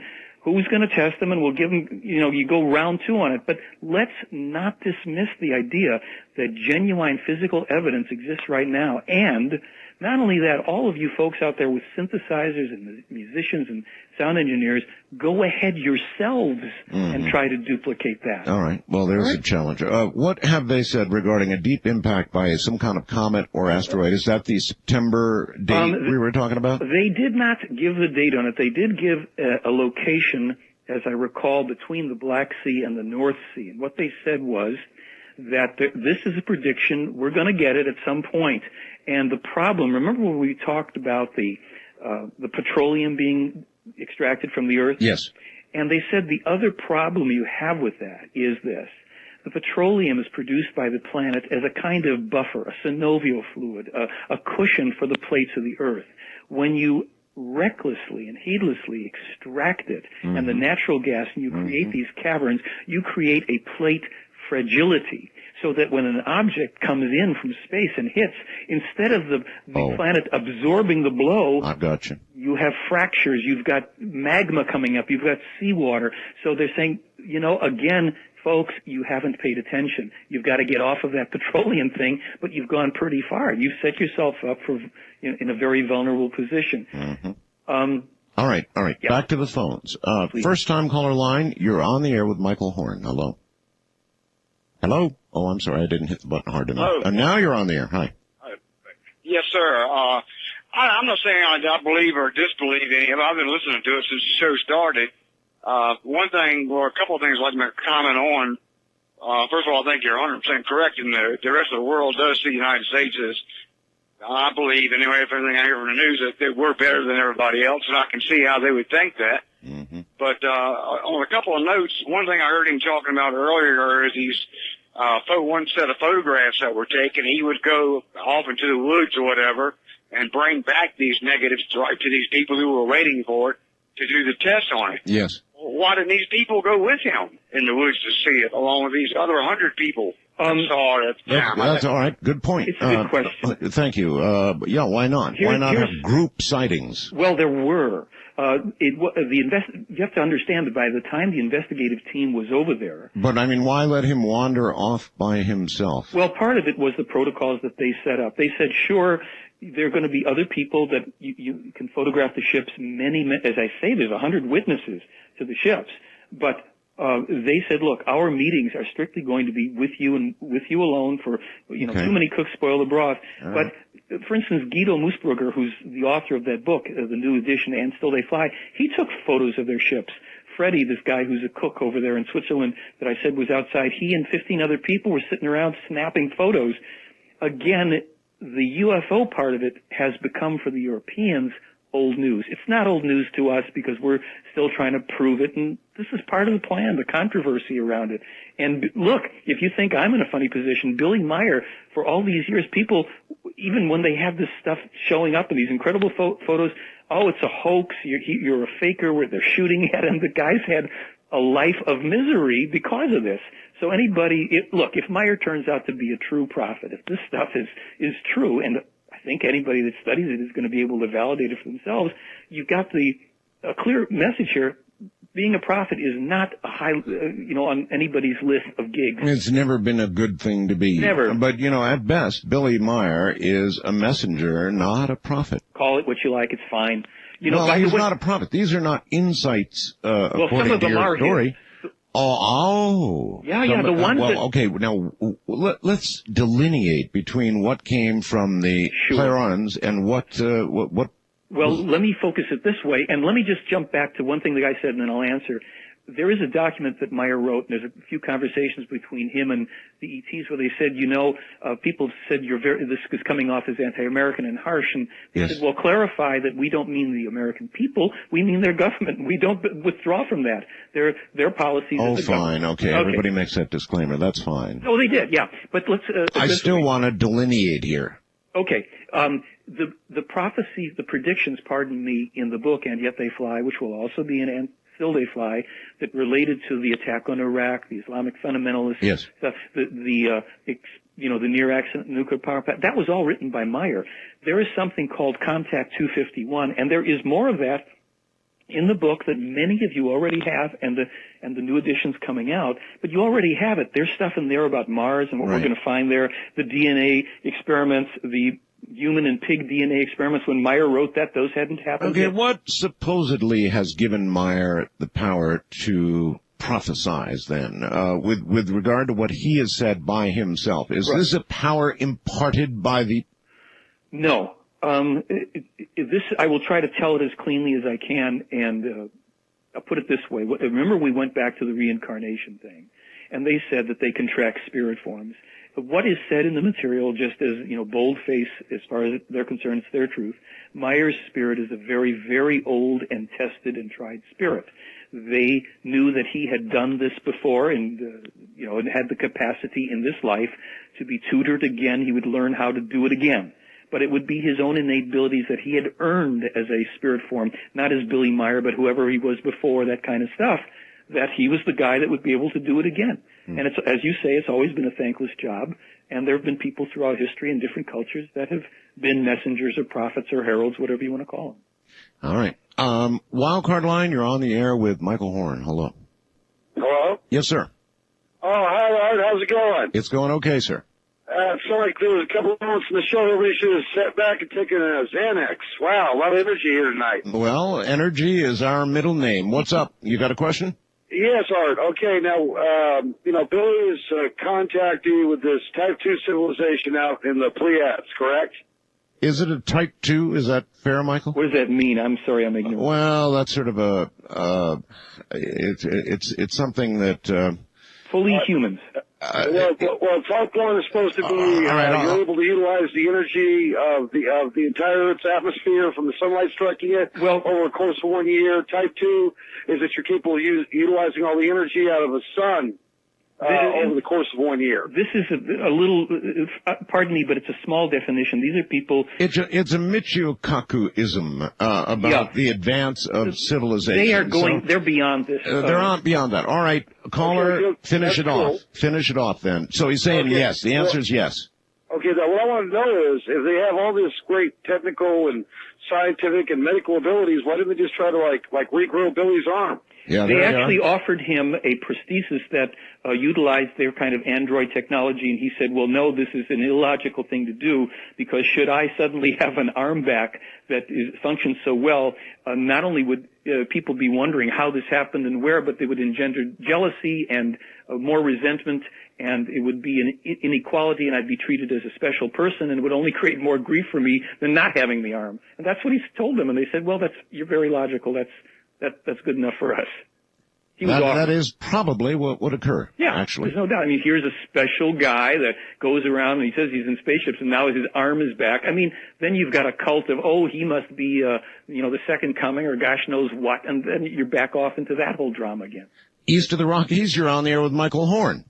Hello? Hello. Well, good morning to both of you. Good morning. Speak up good and loud, dear. Okay, well, I would like to know what the publishing or the name of the publishing company that these books are published with. Which books? The books of the prophecies that were, he said something about 1978 or something. Okay.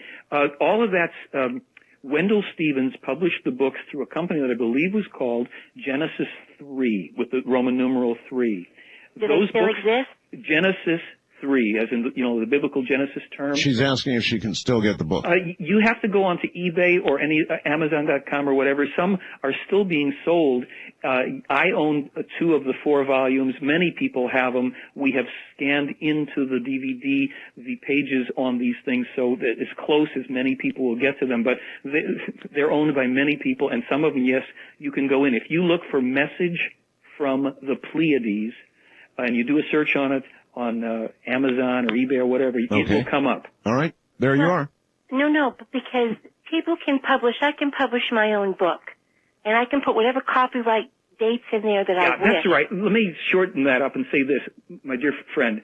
When you publish a book in 1978 or 1980 or 1986 or whatever, 1990, and it comes out and it contains this information, and then 8 years later this information is revealed as a new discovery, and you're holding in your hand the document that came out before it, that's called a legal standard of proof. Yeah, it is. It is. So go ahead and see if you can find those books, ma'am, and good luck. So they are available. Yeah, they're out there. Amazon and maybe that sort of thing. Yeah, do a Google search, something. All right, good enough. West of the Rockies, you're on the air with Michael Horn. Hello. Yes, very grateful for voicing this. I'm a devout listener for 5 or 6 years. Christopher from Pueblo, Colorado, KJCK. Yes, sir. 590.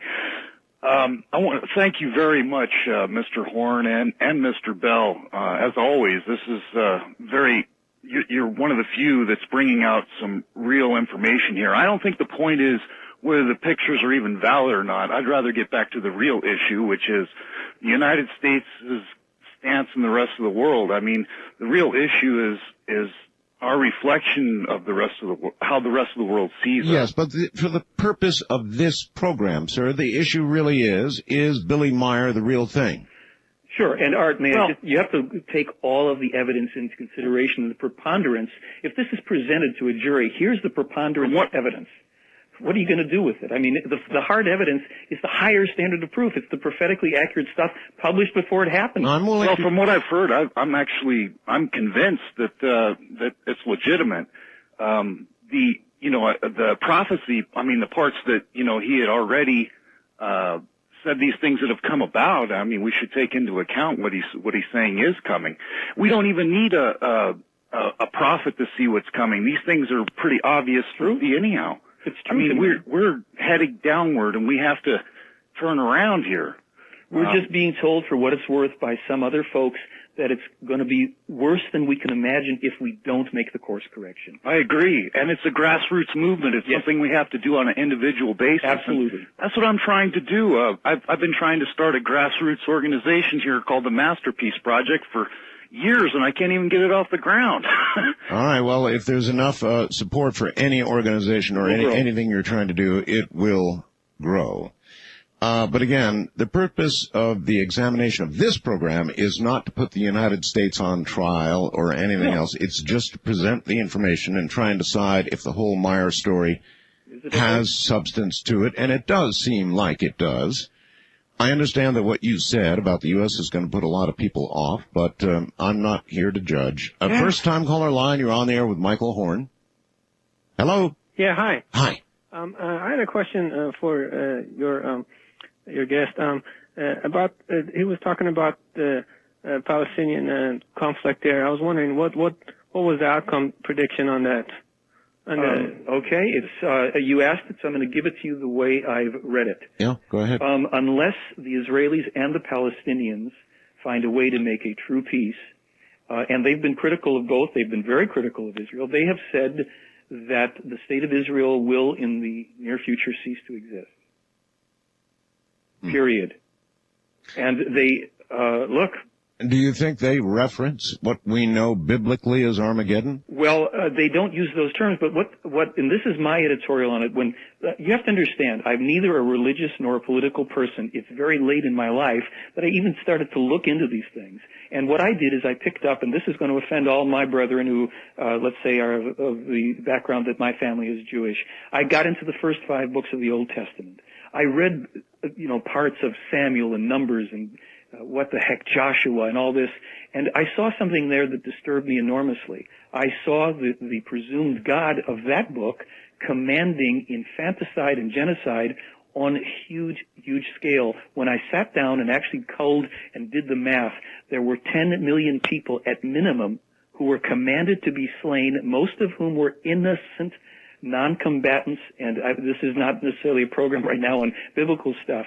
There is a cause and effect that has never been renounced by the Israelis. We in America renounced our genocides, if you will, against the Native Americans, our unfair and brutal treatment against blacks. We've tried to do something about that. That's never been dealt with or renounced, and I would offer a very unpleasant point of view. The horror that's being visited upon innocent Israelis now, truly innocent people, children, without any, this is barbarism. But there again, the laws of cause and effect can't be cheated. Read the Old Testament and you will see the commandments for infanticide without mercy. I didn't make it up, and it sickened me and it made me sad. And as I say, I come to this late in life with no political or religious affiliation, but you know what? When the Plejaren here are saying, look, Yasser Arafat, this is a walking disaster. Ariel Sharon is as guilty as the rest. Saddam Hussein has to go. George Bush, Blair. Oh, well, we don't like the Bush part, and we may not like the Ariel Sharon part. But there it is. Do with it what you will. Examine it. Find out if this rings true, and do the hard soul searching. Are we on the wrong path? Should we not withdraw from certain things lest it come back on us? I don't know. It's worth considering, Michael. No question about that. All right, hold tight right where you are. These are hard questions. A lot of them come down as sounding really anti-American. But every now and then, I suppose, as Americans, we should examine how we're thought of and perceived in the rest of the world. Right? That's a reasonable thing to do. What a wild night of radio, under that big full moon up there? But then again, that's what we're here for. From the high desert in the middle of the night, every now and then I scan my email, sort of looking at what the reaction of the audience is like and all the rest of it. And I kind of like the guy who told me to go to hell. This is left-wing propaganda, and I'm turning it off right now. Said, go to hell. And then he sent 15 more emails after that about every single word that was said. Oh, well, Michael Horn is my guest, and we're talking about the Billy Meier case, an extremely controversial, and as of tonight, perhaps with some of this information, even much now, more controversial story. Whether you believe it or not, that's up to you. We are but the messenger. Well, Michael, you've made a very impassioned case for Billy Meier, and so I feel like I should give you a chance to hawk your wares. And your wares are a DVD, right? Yes, and the new book will be out.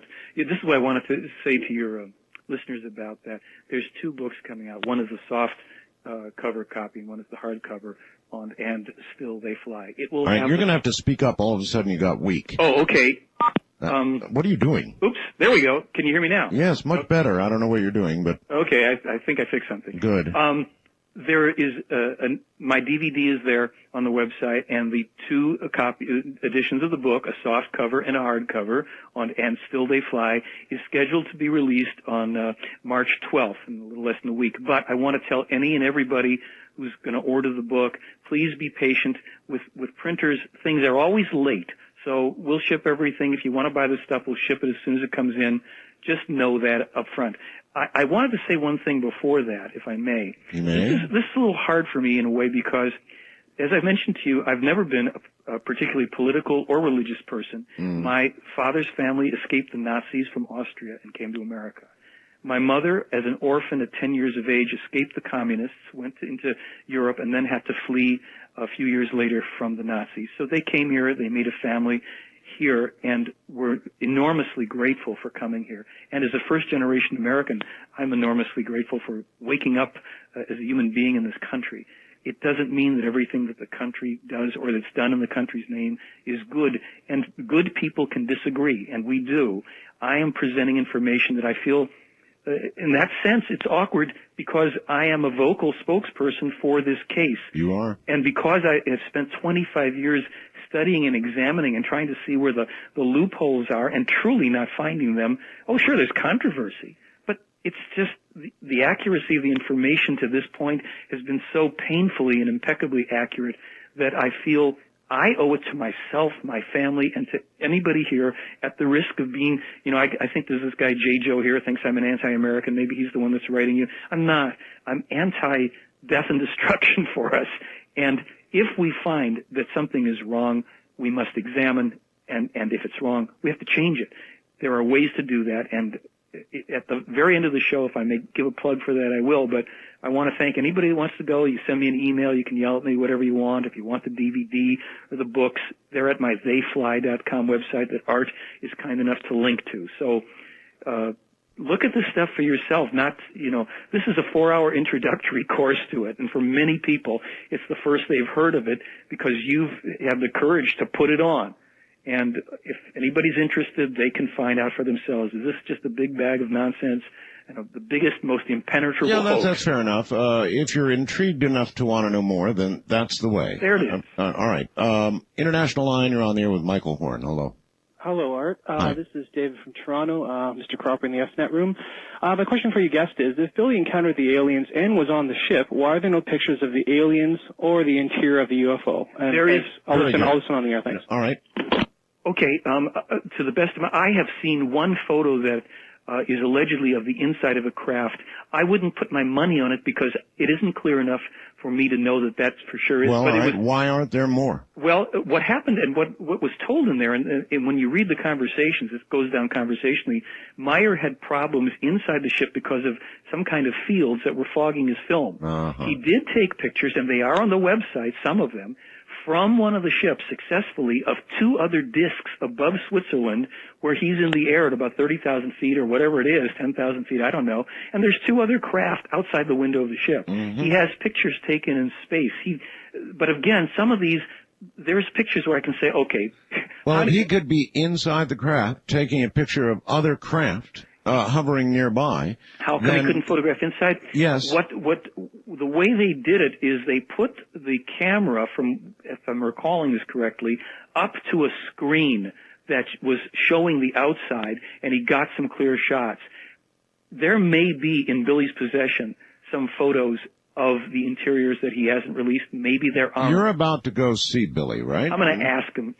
I'll see what they've got. If you talk to Wendell, make a list of things that you want to ask about. Being the official American spokesperson is a very large responsibility. And he should understand that there are many considering his story in this country when you listen to a program like this, and you need as much evidence as he's willing to give. As he's willing to give or can give. It's still yes, you should make your case with that strength. You're coming, speaking for the... I will do it. I will put it forward. I think I know one of the answers because I've spoken to people there, and what they've said is, look, to us, the UFOs it's not what it's about. It's about our future survival. Yes. If what exists already... Yes, but what you need to convince Billy of is that the American people aren't going to believe B until they believe A. And anything he can give you to confirm A will go a long way in promulgating the belief in B. Okay, Art, I think we still have two things. The video that pans 300 feet across. You've got a lot. That's why you're here, brother, right. on the air, because there's a lot of evidence. And the sounds, I mean, that's still, that's level one evidence. It's physical evidence. So I'll carry the message, but I'll do my best. That's all I can tell you. All right.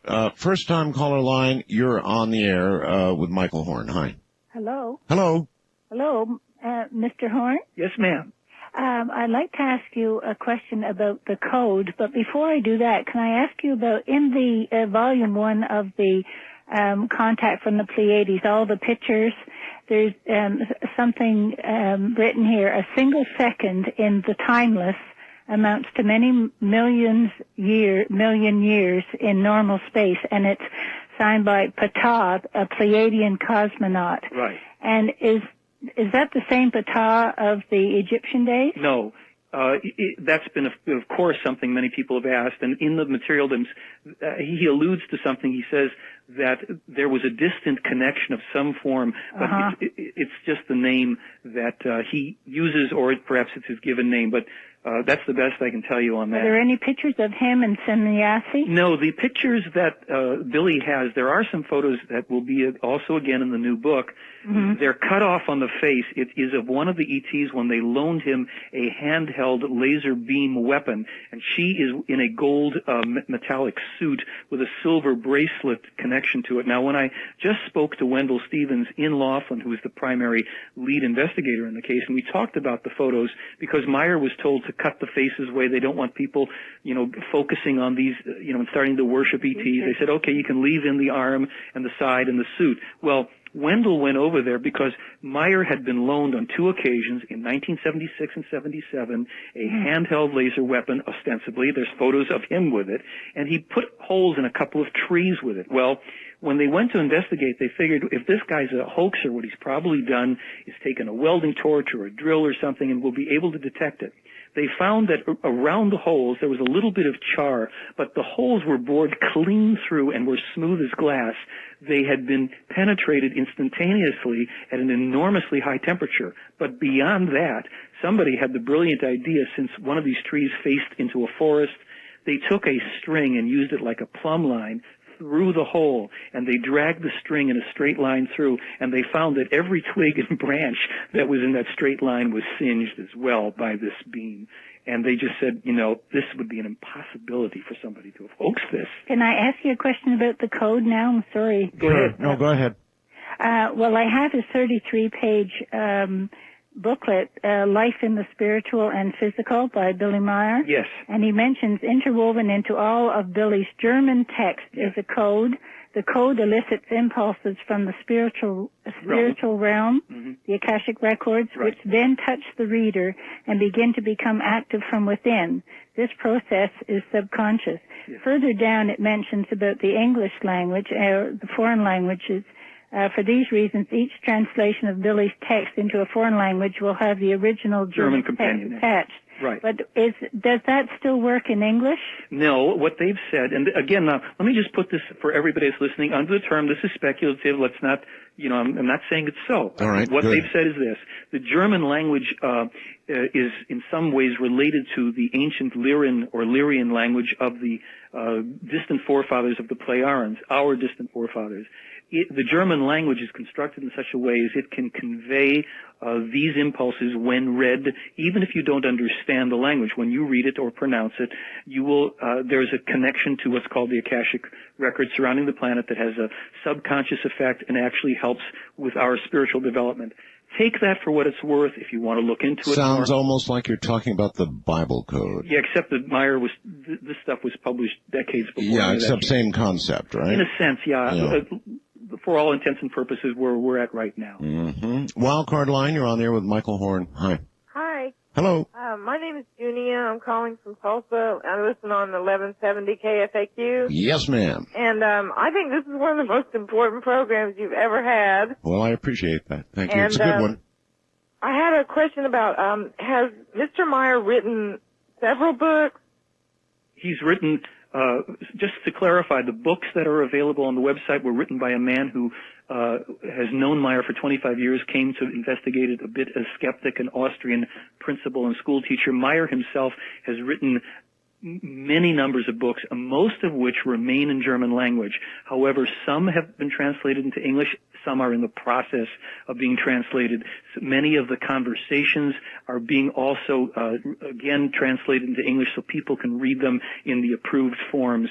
So more will be available. There's over 10,000 pages of documents that Meier himself has written that have yet to be translated into English. The Plejaren have said that this is an 800-year mission. We're not changing the world overnight. We're going to have controversy and all the rest. This is going to, if indeed what they're saying is true, develop over 8 centuries. And what they say is the end result of us, for us, if we get through all these times, don't blow ourselves to smithereens, we will become what they call true human beings. Long-lived, with multi-hundred-year lifespans, more spiritually evolved. There's a lot of promise in this. They're on the website. There's something that's called Here's How to Help Change Things Now on my document page. You can go and read that. There's a document from the Plejaren as well, 21 points, or it's called What the Plejaren Wish for the People of Earth.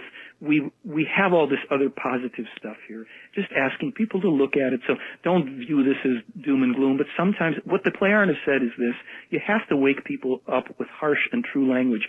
Flowery, nice words don't do it. If something is true and people need to at least have the opportunity to know it, tell it to them. Yeah, I never could buy into the Space Brothers.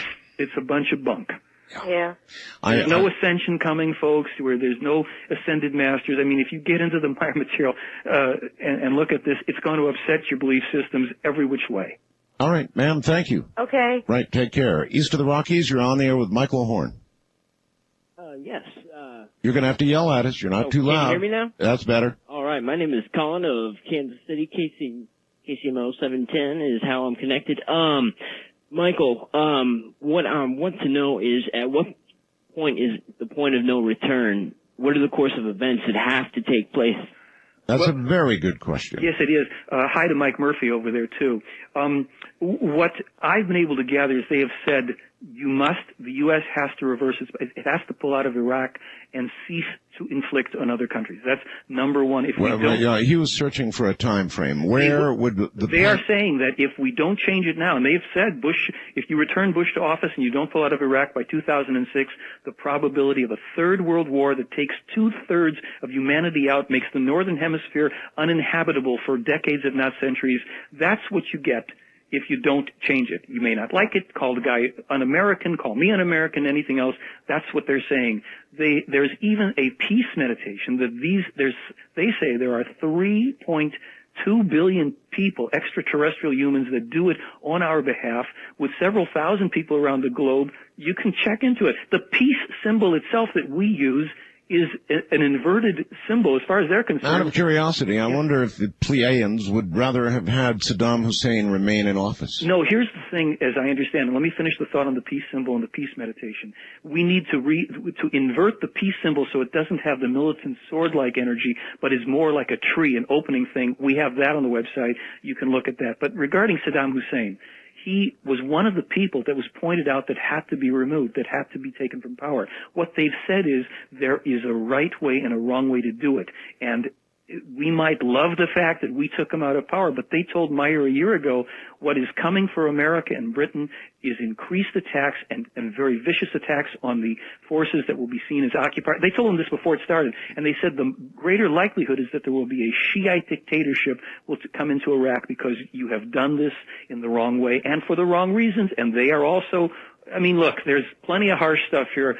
If you have callers that have questions, believe me, Art, I'll do my best. But people got to look into this for themselves, like it or hate it. There it is. Okay. One more, maybe. Sure. West of the Rockies, you're on the air with Michael Horn. Well, hi, gentlemen. I have 2 points for Mr. Horn to comment on. Sure. On Blair from Sedona. The first has to do, there's a federation of sorts overseeing us, Michael. If Art Bell had David Sarita on back in 2001 talking about these huge balls of ice allegedly propelled from space, missing Earth satellites while replenishing the ozone. And the second, and I'll hear it off the air, Whitley Strieber and John Lear both agree about us being soul containers, whereby, you know, we're sort of like the best show in town, this part of the universe. We've got a lot of people watching us, a lot of entities, and if we use our inner work and sincere prayer, we're going to open up a sort of a astronomical acupuncture line of healing sound and light. I wonder if the Pleiadians actually regard us that way. All right, I'll comment as best I can. Again, I might be an authorized representative. I don't know every opinion on everything, but what I gather is this. I don't have a direct comment on the balls of ice being thrown. The Plejaren have said it's going to take several hundred years for the ozone to heal if we stopped polluting now, and that was in 75. As far as being soul containers, whatever, as I stated earlier, my understanding of the material is this. The Plejaren state that we, like all other of the millions of existing human races at various levels of development in this universe, which is only one of billions, have a part piece, a hologram of the creation. That is what they call the living, conscious, creative energy that created all things, sustains all things, and will live and birth yet new universes. I'm giving it to you in a nutshell. That little piece of that is our human spirit. We are destined over time, since we are not fallen, we are not inherently guilty of anything, we are not sinful by nature, we have the potential for positive and negative through countless millions of incarnations. That human spirit form incarnates in different human beings. That's us. And we eventually remerge with the higher spiritual levels. This is information. Contemplate it.